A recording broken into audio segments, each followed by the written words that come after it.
ਵਾਹਿਗੁਰੂ ਸਾਹਿਬ ਜੀ।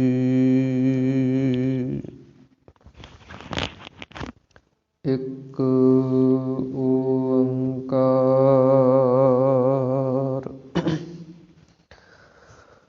ਸਤਿਨਾਮ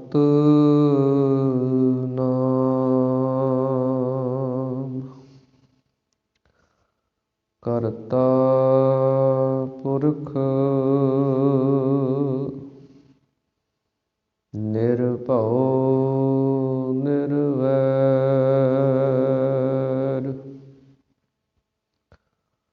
ਅਕਾਲ ਮੂਰਤ ਅਜੂਨੀ ਸੈਭੰ ਗੁਰ ਪ੍ਰਸਾਦ ਜਪੁ। ਆਦਿ ਸਚ ਜੁਗਾਦਿ ਸਚ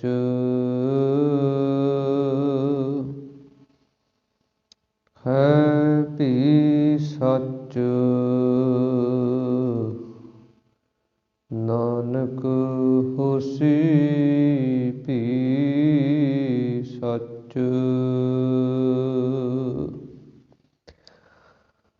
ਜੋਤ ਰੂਪ ਹਰਿ ਆਪ ਗੁਰੂ ਨਾਨਕ ਕਹਾਇਆ। ਤਾਤੇ ਅੰਗਦ ਭਇਓ ਤਤ ਸਿਉ ਤਤ ਮਿਲਾਇਓ। ਅੰਗਦ ਕਿਰਪਾ ਧਾਰ ਅਮਰ ਸਤਿਗੁਰ ਥਿਰ ਕੀਓ।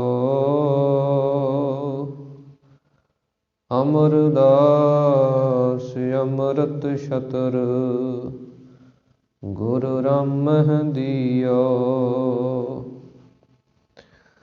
ਗੁਰੂ ਰਾਮਦਾਸ ਦਰਸ਼ਨ ਪਰਸ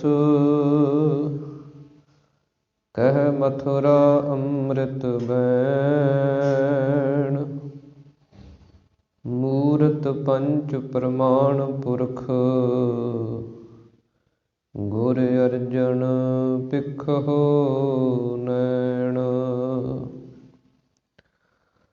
ਧਰਨ ਗਗਨ ਨਵ ਖੰਡ ਮਹਿ ਜੋਤ ਸਰੂਪੀ ਰਹਿਓ ਭਰ। ਭਨ ਮਥੁਰਾ ਕਛ ਭੇਦ ਨਹੀਂ ਗੁਰ ਅਰਜਨ ਪਰਤਖ ਹਰ। ਕਹਾਂ ਬੁੱਧ ਪ੍ਰਭ ਤੁਛ ਹਮਾਰੀ ਵਰਨ ਸਕੈ ਮਹਿਮਾ ਜੋ ਤਿਹਾਰੀ। ਹਮ ਨਾ ਸਕਤ ਕਰ ਸਿਫਤ ਤੁਮਾਰੀ ਆਪ ਲਿਹੋ ਤੁਮ ਕਥਾ ਸੁਧਾਰੀ। ਮੂਕ ਉਚਰੈ ਸ਼ਾਸਤਰ ਖਟ ਪਿੰਗ ਗਿਰਨ ਚੜ੍ਹ ਜਾਇ।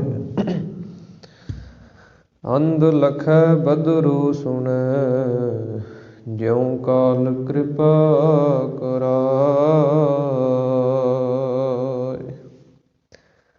ਸੱਜਣ ਸੱਚਾ ਪਾਤਸ਼ਾਹ ਸਿਰ ਸਾਹਾਂਦੈ ਸਾਹੁ। ਜਿਸ ਪਾਸ ਬੈਠਿਆ ਸੋਹੀਐ ਸਭਨਾ ਦਾ ਵਿਸਾਹੁ। ਜਿਸ ਪਾਸ ਬੈਠਿਆ ਸੋਹੀਐ ਸਭਨਾ ਦਾ ਵਿਸਾਹੁ।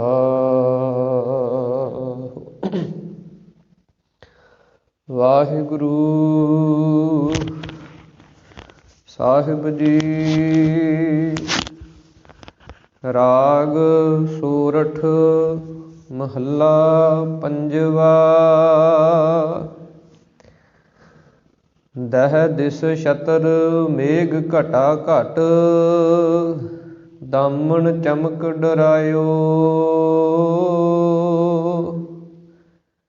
ਸੇਜ ਅਕੇਲੀ ਨੀਂਦ ਨਹੁ ਨੈਨਹਿ, ਪਿਰ ਪਰਦੇਸ ਸਿਧਾਇਓ।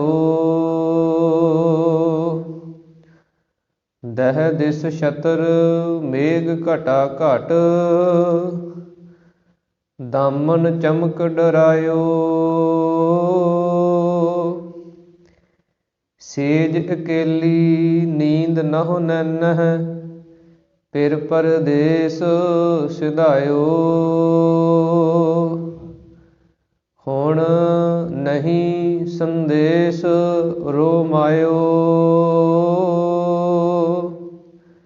ਏਕ ਕੋਸਰੋ ਸਿੱਧ ਕਰਤ ਲਾਲ, ਤਬ ਚਤਰ ਪਾਤਰੋ ਆਇਓ।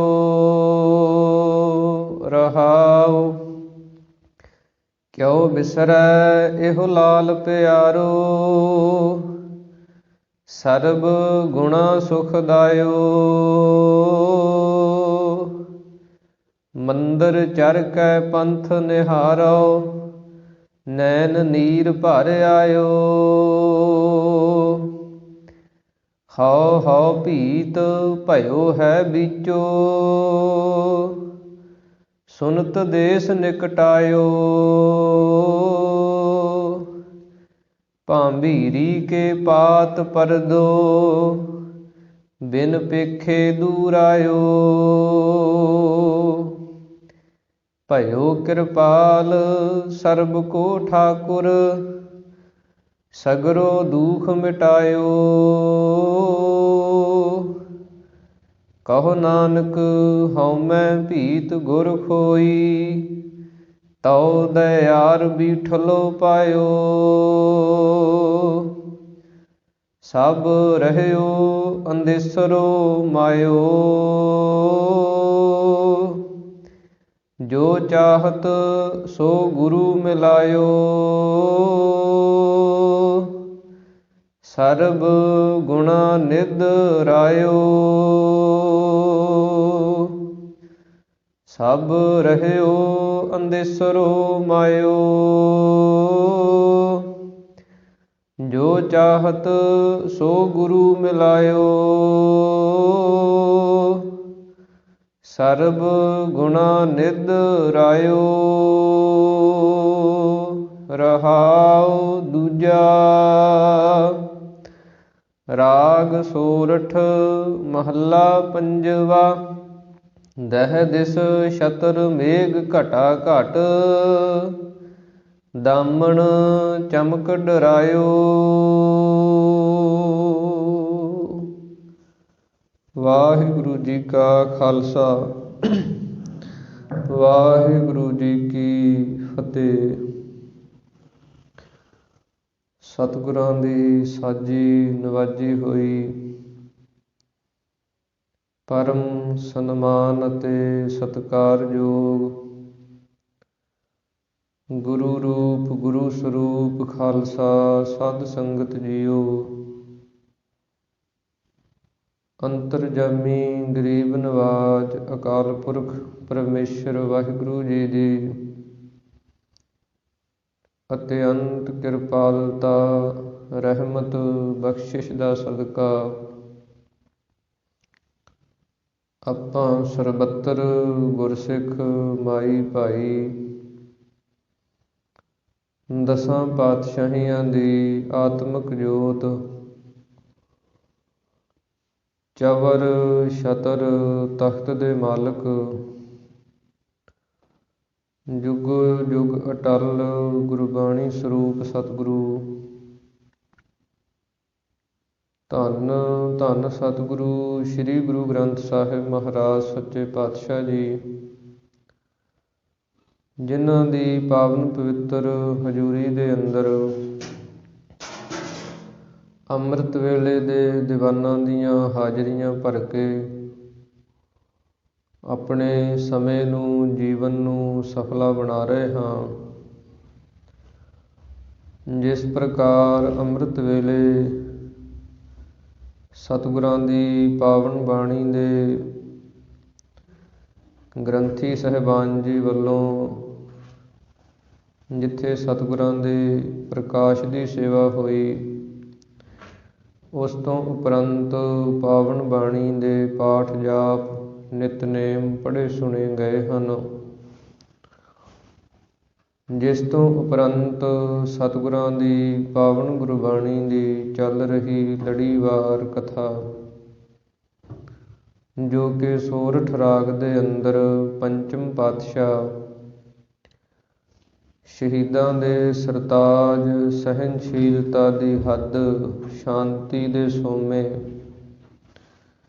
ਨਾਮ ਬਾਣੀ ਦੇ ਜਹਾਜ਼, ਮਹਾਨ ਪਰਉਪਕਾਰੀ ਸਤਿਗੁਰੂ ਧੰਨ ਧੰਨ ਸਤਿਗੁਰੂ ਸ੍ਰੀ ਗੁਰੂ ਅਰਜਨ ਦੇਵ ਮਹਾਰਾਜ ਸੱਚੇ ਪਾਤਸ਼ਾਹ ਜੀ, ਜਿਨ੍ਹਾਂ ਦੇ ਉਚਾਰਨ ਕੀਤੇ ਹੋਏ ਸ਼ਬਦਾਂ ਦੇ ਅੰਦਰ ਚੱਲ ਰਹੀ ਹੈ, ਉਸ ਲੜੀਵਾਰ ਕਥਾ ਦੇ ਵਿੱਚੋਂ ਪਾਠ ਨੂੰ, ਸ਼ਬਦ ਨੂੰ ਆਪਾਂ ਸਰਵਣ ਕੀਤਾ ਹੈ।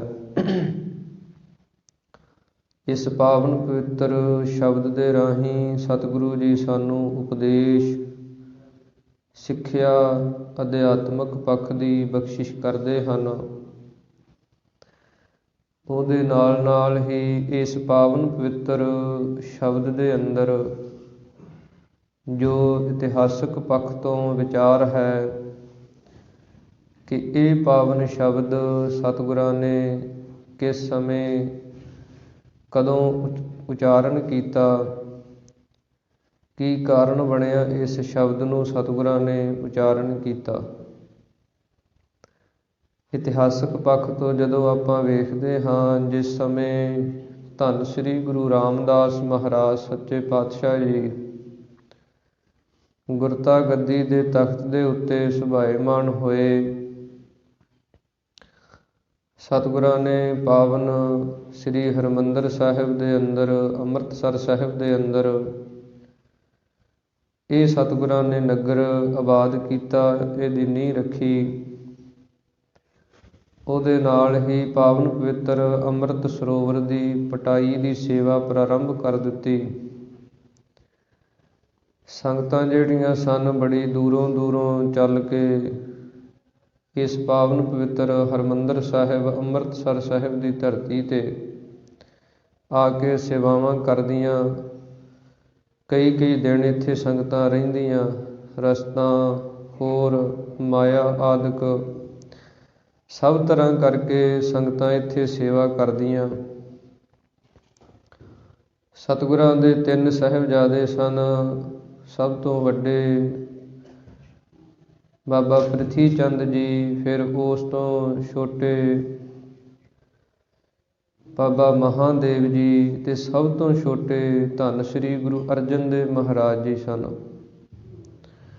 ਇਸ ਪ੍ਰਕਾਰ ਜਦੋਂ ਸਤਿਗੁਰੂ ਜੀ ਸੇਵਾ ਕਰਾ ਰਹੇ ਸਨ, ਤੇ ਜਿਹੜਾ ਵੱਡਾ ਸਪੁੱਤਰ ਬਾਬਾ ਪ੍ਰਿਥੀ ਚੰਦ ਸੀ, ਇਸ ਦੇ ਕੋਲੇ ਸਾਰਾ ਪ੍ਰਬੰਧ ਸੀ। ਜਿੰਨੀਆਂ ਸੰਗਤਾਂ ਆਉਂਦੀਆਂ, ਇਹ ਸਾਰਾ ਪ੍ਰਬੰਧ ਮਾਇਆ ਦਾ, ਸਭ ਕਾਸੇ ਦਾ ਇਹਦੇ ਕੋਲ ਹੁੰਦਾ। ਜਿਹੜੇ ਬਾਬਾ ਮਹਾਦੇਵ ਜੀ ਸਨ, ਉਹ ਮਸਤਾਨੀ ਬਿਰਤੀ ਦੇ ਸਨ। ਸੰਸਾਰ ਦੇ ਨਾਲ ਕੋਈ ਕਿਸੇ ਪ੍ਰਕਾਰ ਦੀ ਵੀ ਕੋਈ ਉਹਨਾਂ ਦੀ ਲਗਾਵ ਨਹੀਂ ਸੀ। ਜਿਵੇਂ ਮਸਤਾਨੇ ਸਾਧੂ ਹੁੰਦੇ ਹੈ, ਇੱਦਾਂ ਦੇ ਸੰਸਾਰ ਤੋਂ ਉਪਰਾਮ ਬਿਰਤੀ ਵਾਲੇ, ਜਿੱਥੇ ਬੈਠੇ ਹੈ ਬਸ ਆਪਦੇ ਆਨੰਦ ਦੇ ਵਿੱਚ ਬੈਠੇ ਹੈ। ਸਭ ਤੋਂ ਛੋਟੇ ਸ੍ਰੀ ਗੁਰੂ ਅਰਜਨ ਦੇਵ ਮਹਾਰਾਜ ਜੀ ਸਨ। ਤੇ ਇੱਕ ਵਾਰੀ ਸਤਿਗੁਰਾਂ ਦੇ ਜੋ ਭਰਾ ਜੀ ਸਨ, ਲਾਹੌਰ ਦੀ ਧਰਤੀ ਤੋਂ ਭਾਈ ਸਹਾਰੀ ਮੱਲ ਜੀ, ਸ੍ਰੀ ਗੁਰੂ ਰਾਮਦਾਸ ਮਹਾਰਾਜ ਜੀ ਦੇ ਭਰਾ ਲੱਗਦੇ ਸਨ ਸ਼ਰੀਕੇ 'ਚੋਂ। ਜਦੋਂ ਉਹ ਚੱਲ ਕੇ ਆਏ, ਉਹਨਾਂ ਨੇ ਬੇਨਤੀ ਕੀਤੀ ਕਿ ਸਾਡੇ ਸਪੁੱਤਰ ਦਾ, ਭਾਈ ਸੁਭਾਗੇ ਦਾ ਆਨੰਦ ਕਾਰਜ ਹੈ, ਵਿਆਹ ਦੀ ਰਸਮ ਹੈ, ਤੇ ਤੁਸੀਂ ਉਸ ਵਿਆਹ ਦੇ ਅੰਦਰ ਆਪ ਪਹੁੰਚ ਕੇ ਦਰਸ਼ਨ ਬਖਸ਼ੋ। ਤਾਂ ਸ੍ਰੀ ਗੁਰੂ ਰਾਮਦਾਸ ਮਹਾਰਾਜ ਸੱਚੇ ਪਾਤਸ਼ਾਹ ਜੀ ਕਹਿਣ ਲੱਗੇ ਕਿ ਇੱਥੇ ਸੰਗਤਾਂ ਬੜੀ ਦੂਰੋਂ ਦੂਰੋਂ ਆਉਂਦੀਆਂ ਹਨ, ਤੇ ਸੰਗਤਾਂ ਬੜੀ ਭਾਵਨਾ ਤੇ ਸ਼ਰਧਾ ਦੇ ਨਾਲ ਆਉਂਦੀਆਂ ਹਨ। ਇਸ ਕਰਕੇ ਜੇ ਅਸੀਂ ਇੱਥੇ ਨਾ ਹੋਈਏ ਤੇ ਸੰਗਤਾਂ ਨੂੰ ਨਿਰਾਸ਼ਤਾ ਝੱਲਣੀ ਪਵੇਗੀ। ਇਸ ਕਰਕੇ ਅਸੀਂ ਇਹ ਸੇਵਾ ਦੇ ਵਿੱਚੋਂ ਹੋਰ ਲਾਂਭੇ ਜਾ ਨਹੀਂ ਸਕਦੇ। ਤਾਂ ਉਸ ਸਮੇਂ ਸਹਾਰੀ ਮਲ ਜੀ ਕਹਿਣ ਲੱਗੇ ਕਿ ਤੁਸੀਂ ਆਪਣੇ ਕਿਸੇ ਸਪੁੱਤਰ ਨੂੰ ਭੇਜ ਦਿਓ। ਤਾਂ ਉਸ ਸਮੇਂ ਫਿਰ ਜਦੋਂ ਬਾਬਾ ਪ੍ਰਿਥੀ ਚੰਦ ਨੂੰ ਕਿਹਾ ਸਤਿਗੁਰਾਂ ਨੇ ਕਿ ਤੂੰ ਜਾ, ਇਹਨੇ ਵੀ ਜਵਾਬ ਦੇ ਦਿੱਤਾ, ਕਹਿਣ ਲੱਗਾ ਜੀ ਨਹੀਂ, ਇਹ ਪ੍ਰਬੰਧ ਨਹੀਂ ਕਿਸੇ ਤੋਂ ਸਾਂਭਿਆ ਜਾਣਾ, ਕਿਉਂਕਿ ਅੰਦਰੋਂ ਇਹਦੀ ਇੱਛਾ ਸੀ ਕਿ ਗੁਰਤਾ ਗੱਦੀ ਮੈਨੂੰ ਮਿਲੇ, ਅਤੇ ਜੇ ਮੈਨੂੰ ਲਾਂਭੇ ਕਰ ਦਿੱਤਾ ਪਿੱਛੋਂ ਸਾਰਾ ਪ੍ਰਬੰਧ ਕਿਸੇ ਹੋਰ ਨੇ ਸੰਭਾਲ ਲੈਣਾ। ਇਹਨੇ ਜਵਾਬ ਦੇ ਦਿੱਤਾ। ਇਸੇ ਪ੍ਰਕਾਰ ਜਦੋਂ ਬਾਬਾ ਮਹਾਦੇਵ ਜੀ ਕੋਲ ਗਏ, ਉਹਨਾਂ ਨੂੰ ਕਿਹਾ ਕਿ ਤੁਸੀਂ ਜਾਓ, ਤਾਂ ਉਹ ਕਹਿਣ ਲੱਗੇ ਅਸੀਂ ਤੇ ਮਸਤਾਨੀ ਬਿਰਤੀ ਦੇ ਹੈ, ਸਾਡਾ ਕੋਈ ਇਹਨਾਂ ਵਿਆਹਾਂ ਦੇ ਕੰਮਾਂ ਦੇ ਵਿੱਚ ਕੋਈ ਸਾਡਾ ਲਗਾਵ ਨਹੀਂ। ਇਸ ਪ੍ਰਕਾਰ ਫਿਰ ਸਭ ਤੋਂ ਛੋਟੇ ਧੰਨ ਸ੍ਰੀ ਗੁਰੂ ਅਰਜਨ ਦੇਵ ਮਹਾਰਾਜ ਜੀ ਸਨ, ਜਿਨ੍ਹਾਂ ਨੂੰ ਮਾਤਾ ਜੀ ਨੇ, ਮਾਤਾ ਭਾਨੀ ਜੀ ਨੇ ਸਿੱਖਿਆ ਬਖਸ਼ਿਸ਼ ਕੀਤੀ ਸੀ ਕਿ ਪੂਤਾ ਮਾਤਾ ਕੀ ਆਸੀਸ, ਨਿਮਖ ਨ ਬਿਸਰੋ ਤੁਮ ਕੋ ਹਰ ਹਰ ਸਦਾ ਭਜੋ ਜਗਦੀਸ਼। ਮਾਤਾ ਭਾਨੀ ਜੀ ਨੇ ਸ੍ਰੀ ਗੁਰੂ ਅਰਜਨ ਦੇਵ ਮਹਾਰਾਜ ਜੀ ਨੂੰ ਇਹ ਸਿੱਖਿਆ ਬਖਸ਼ਿਸ਼ ਕੀਤੀ ਸੀ ਕਿ ਤੁਸੀਂ ਆਪਣੇ ਪਿਤਾ ਗੁਰੂ ਦੀ ਆਗਿਆ ਦੇ ਵਿੱਚ ਰਹਿਣਾ ਹੈ। ਜੋ ਪਿਤਾ ਜੀ ਕਹਿਣ ਤੁਹਾਡੇ, ਤੁਸੀਂ ਉਸ ਨੂੰ ਸੱਤ ਕਰਕੇ ਮੰਨਣਾ ਹੈ, ਅੱਗੋਂ ਕੋਈ ਜਵਾਬ ਨਹੀਂ ਦੇਣਾ। ਜਦੋਂ ਸ੍ਰੀ ਗੁਰੂ ਅਰਜਨ ਦੇਵ ਮਹਾਰਾਜ ਜੀ ਨੂੰ ਸਤਿਗੁਰਾਂ ਨੇ ਕਿਹਾ ਕਿ ਤੁਸੀਂ ਜਾਓ, ਤਾਂ ਉਸੇ ਸਮੇਂ ਸਤ ਬਚਨ ਕਹਿ ਕੇ ਤੇ ਨਾਲ ਚੱਲ ਪਏ। ਉੱਥੇ ਫਿਰ ਲਾਹੌਰ ਦੇ ਅੰਦਰ ਸਤਿਗੁਰੂ ਜੀ 2 ਸਾਲ ਰਹੇ, ਤੇ ਸ੍ਰੀ ਗੁਰੂ ਰਾਮਦਾਸ ਮਹਾਰਾਜ ਜੀ ਨੇ ਕਿਹਾ ਸੀ ਕਿ ਜਿੰਨਾ ਚਿਰ ਅਸੀਂ ਕੋਈ ਸੁਨੇਹਾ, ਕੋਈ ਚਿੱਠੀ ਨਹੀਂ ਭੇਜਦੇ, ਉਹਨਾਂ ਚਿਰ ਤੁਸੀਂ ਵਾਪਸ ਨਹੀਂ ਆਉਣਾ। ਇੱਦਾਂ ਜਦੋਂ 2 ਸਾਲ ਦਾ ਸਮਾਂ ਲੰਘ ਗਿਆ, ਤਾਂ ਸ੍ਰੀ ਗੁਰੂ ਅਰਜਨ ਦੇਵ ਮਹਾਰਾਜ ਸੱਚੇ ਪਾਤਸ਼ਾਹ ਜੀ ਬੜੀ ਵਿਰਾਗ ਵਾਲੀ ਅਵਸਥਾ ਦੇ ਵਿੱਚ, ਬੜੀ ਉਪਰਾਮਤਾ ਵਾਲੀ ਅਵਸਥਾ ਦੇ ਵਿੱਚ ਕਿ ਸਤਿਗੁਰਾਂ ਦੇ ਪਿਤਾ ਗੁਰੂ ਜੀ ਦੇ ਦਰਸ਼ਨ ਨਹੀਂ ਹੋ ਰਹੇ। ਇਸ ਕਰਕੇ ਬੜੀ ਵਿਰਾਗ ਦੀ ਹਾਲਤ ਦੇ ਅੰਦਰ ਸਤਿਗੁਰਾਂ ਨੇ ਚਿੱਠੀਆਂ ਲਿਖਣੀਆਂ ਸ਼ੁਰੂ ਕੀਤੀਆਂ। ਜਿਹੜੇ ਸ਼ਬਦ ਹਜ਼ਾਰੇ ਆਪਾਂ ਗੁਰੂ ਗ੍ਰੰਥ ਸਾਹਿਬ ਮਹਾਰਾਜ ਜੀ ਦੇ ਵਿੱਚੋਂ ਪੜ੍ਹਦੇ ਹਾਂ, ਉਹਨਾਂ ਦੇ ਵਿੱਚ ਜੋ ਮਾਝ ਰਾਗ ਦੇ ਅੰਦਰ ਸ਼ਬਦ ਹਨ 4, ਉਹ ਸਤਿਗੁਰਾਂ ਨੇ ਚਿੱਠੀਆਂ ਰੂਪ ਦੇ ਅੰਦਰ ਲਿਖੇ ਸਨ। ਪਹਿਲੀ ਚਿੱਠੀ ਸਤਿਗੁਰਾਂ ਨੇ ਸ਼ਬਦ ਦੇ ਅੰਦਰ ਵਿਰਾਗ ਦੀ ਅਵਸਥਾ ਨੂੰ ਦਰਸਾਉਣ ਵਾਲੀ ਕਿ ਵਿਰਾਗੀ ਅਵਸਥਾ ਦੇ ਵਿੱਚ ਮਨ ਦੀ ਹਾਲਤ ਜਿਹੜੀ ਕੈਸੀ ਹੁੰਦੀ ਹੈ, ਤਾਂ ਸਤਿਗੁਰਾਂ ਨੇ ਬਚਨ ਲਿਖੇ ਸਨ, ਮੇਰਾ ਮਨ ਲੋਚੈ ਗੁਰ ਦਰਸ਼ਨ ਤਾਈ ਬਿਲਪਨ। ਇਸ ਪ੍ਰਕਾਰ ਇਹ ਪਹਿਲੀ ਚਿੱਠੀ ਸਤਿਗੁਰਾਂ ਨੇ ਲਿਖੀ।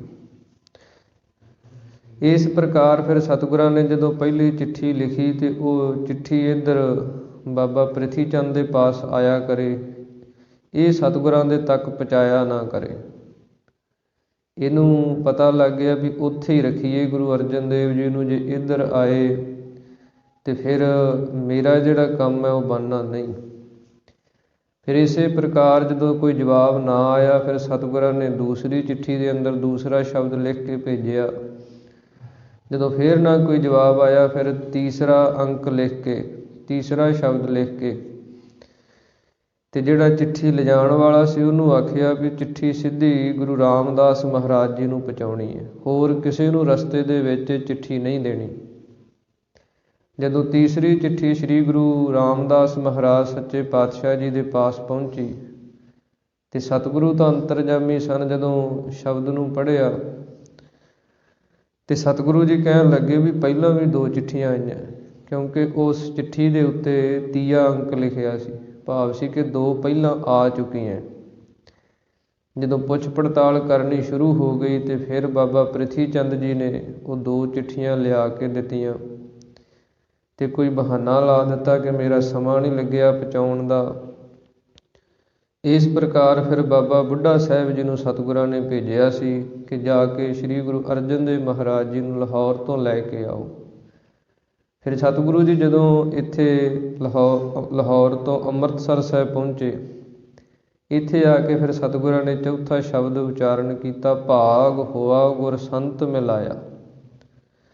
ਇਸ ਪ੍ਰਕਾਰ ਫਿਰ ਜਦੋਂ ਐਸੀ ਵਿਰਾਗ ਦੀ ਅਵਸਥਾ ਸੀ, ਜਦੋਂ ਐਸੀ ਵਿਰਾਗ ਦੀ ਹਾਲਤ ਸੀ, ਉਸ ਸਮੇਂ ਸਤਿਗੁਰਾਂ ਨੇ ਇਹ ਪਾਵਨ ਪਵਿੱਤਰ ਸ਼ਬਦ ਉਚਾਰਨ ਕੀਤਾ ਹੈ। ਜਦੋਂ ਵਾਪਸ ਆ ਗਏ, ਫਿਰ ਜਦੋਂ ਸਤਿਗੁਰੂ ਜੀ ਸ੍ਰੀ ਗੁਰੂ ਅਰਜਨ ਦੇਵ ਮਹਾਰਾਜ ਗੁਰਤਾ ਗੱਦੀ ਦੇ ਤਖਤ ਤੇ ਸੁਭਾਏਮਾਨ ਹੋਏ, ਉਸ ਸਮੇਂ ਫਿਰ ਸਿੱਖਾਂ ਨੇ ਬੇਨਤੀ ਕੀਤੀ ਕਿ ਮਹਾਰਾਜ ਤੁਸੀਂ 2 ਸਾਲ ਸ੍ਰੀ ਗੁਰੂ ਰਾਮਦਾਸ ਮਹਾਰਾਜ ਜੀ ਤੋਂ ਦੂਰ ਲਾਹੌਰ ਦੀ ਧਰਤੀ ਤੇ, ਅੰਮ੍ਰਿਤਸਰ ਸਾਹਿਬ ਤੋਂ ਥੋੜ੍ਹਾ ਹੀ ਦੂਰ ਅੱਗੇ ਲਾਹੌਰ ਹੈ, ਚੂਨਾ ਮੰਡੀ ਲਾਹੌਰ, ਜਿੱਥੇ ਸ੍ਰੀ ਗੁਰੂ ਰਾਮਦਾਸ ਮਹਾਰਾਜ ਜੀ ਦਾ ਪਾਵਨ ਜਨਮ ਅਸਥਾਨ ਬਣਿਆ ਹੋਇਆ, ਕਿ ਤੁਸੀਂ ਉੱਥੇ ਰਹੇ ਜਿਸ ਸਮੇਂ, ਤੇ ਫਿਰ ਤੁਹਾਡੀ ਉਸ ਸਮੇਂ ਜਿਹੜੀ ਅਵਸਥਾ ਸੀ ਸ੍ਰੀ ਗੁਰੂ ਰਾਮਦਾਸ ਮਹਾਰਾਜ ਜੀ ਤੋਂ ਦੂਰ ਹੋ ਕੇ, ਉਹ ਕਿੱਦਾਂ ਦੀ ਸੀ?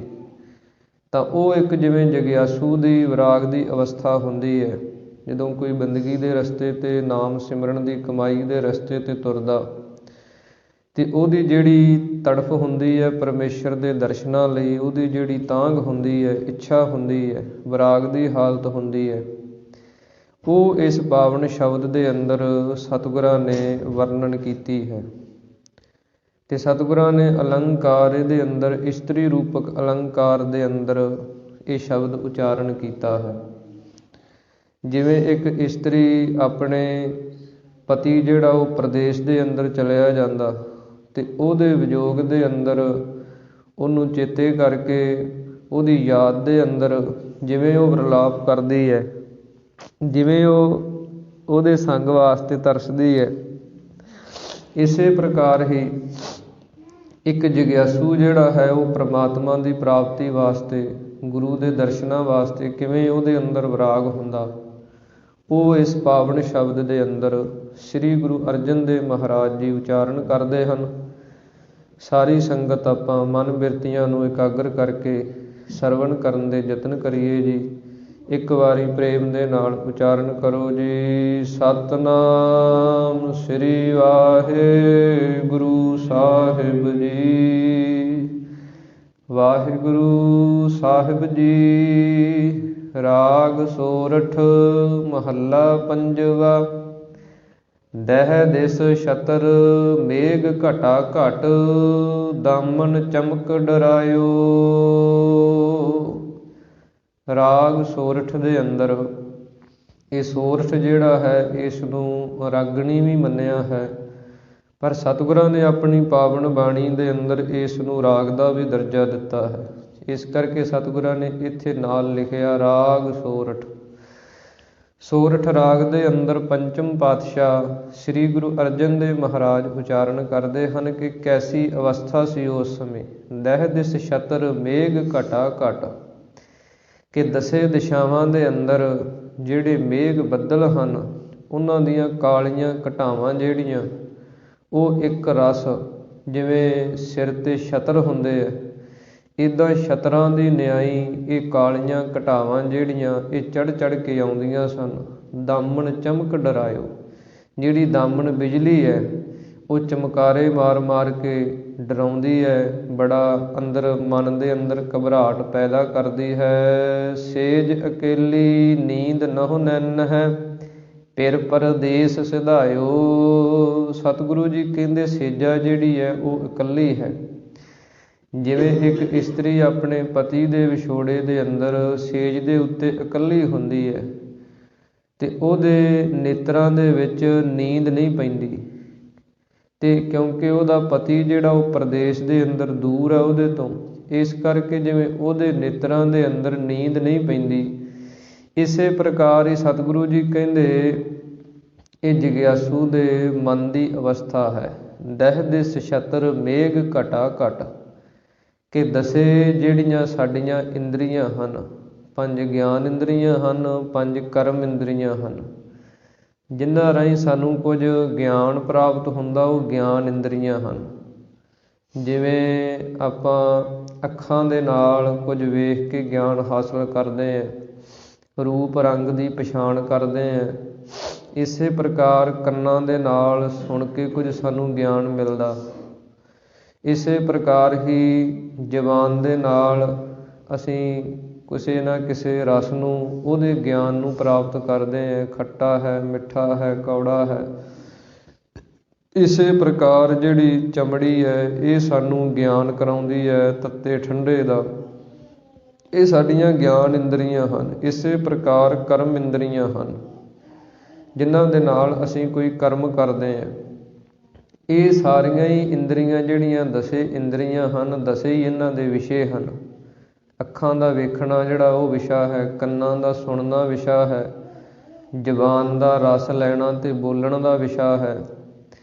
ਇਸੇ ਪ੍ਰਕਾਰ ਹੀ ਹੱਥਾਂ ਦਾ ਕੰਮ ਕਰਨ ਦਾ ਵਿਸ਼ਾ ਹੈ, ਚਮੜੀ ਜਿਹੜੀ ਉਹਦਾ ਸਪਰਸ਼ ਦਾ ਵਿਸ਼ਾ ਹੈ। ਇਹ ਜਿੰਨੀਆਂ ਸਾਡੀਆਂ ਇੰਦਰੀਆਂ ਹਨ, ਇਹ ਸਤਿਗੁਰੂ ਜੀ ਕਹਿੰਦੇ ਮੇਘ ਘਟਾ ਘਟ, ਤੇ ਜਿਹੜਾ ਸਾਡਾ ਹਿਰਦਾ ਹੈ ਉਹ ਆਕਾਸ਼ ਦੀ ਨਿਆਈ ਹੈ। ਹਿਰਦੇ ਆਕਾਸ਼ ਦੇ ਅੰਦਰ ਮੋਹ ਦੇ ਜਿਹੜੇ ਬੱਦਲ ਹਨ, ਇਹ ਜਿਹੜਾ ਦਸੇ ਇੰਦਰੀਆਂ ਦੇ ਜਿਹੜੇ ਵਿਸ਼ੇ ਹੈ ਨਾ, ਉਹਨਾਂ ਨੂੰ ਜਿਹੜੀ ਭੋਗਣ ਦੀ ਇੱਛਾ ਹੈ ਉਹ ਮੋਹ ਹੈ। ਕਿ ਅੱਖਾਂ ਦੇ ਨਾਲ ਮੈਂ ਆਹ ਕੁਝ ਵੇਖਾਂ, ਕੰਨਾਂ ਦੇ ਨਾਲ ਮੈਂ ਆਹ ਕੁਝ ਸੁਣਾ, ਜ਼ੁਬਾਨ ਦੇ ਨਾਲ ਮੈਨੂੰ ਆਹ ਕੁਝ ਖਾਣ ਨੂੰ ਮਿਲੇ, ਹੱਥਾਂ ਦੇ ਨਾਲ ਮੈਂ ਇੱਦਾਂ ਕਰਾਂ।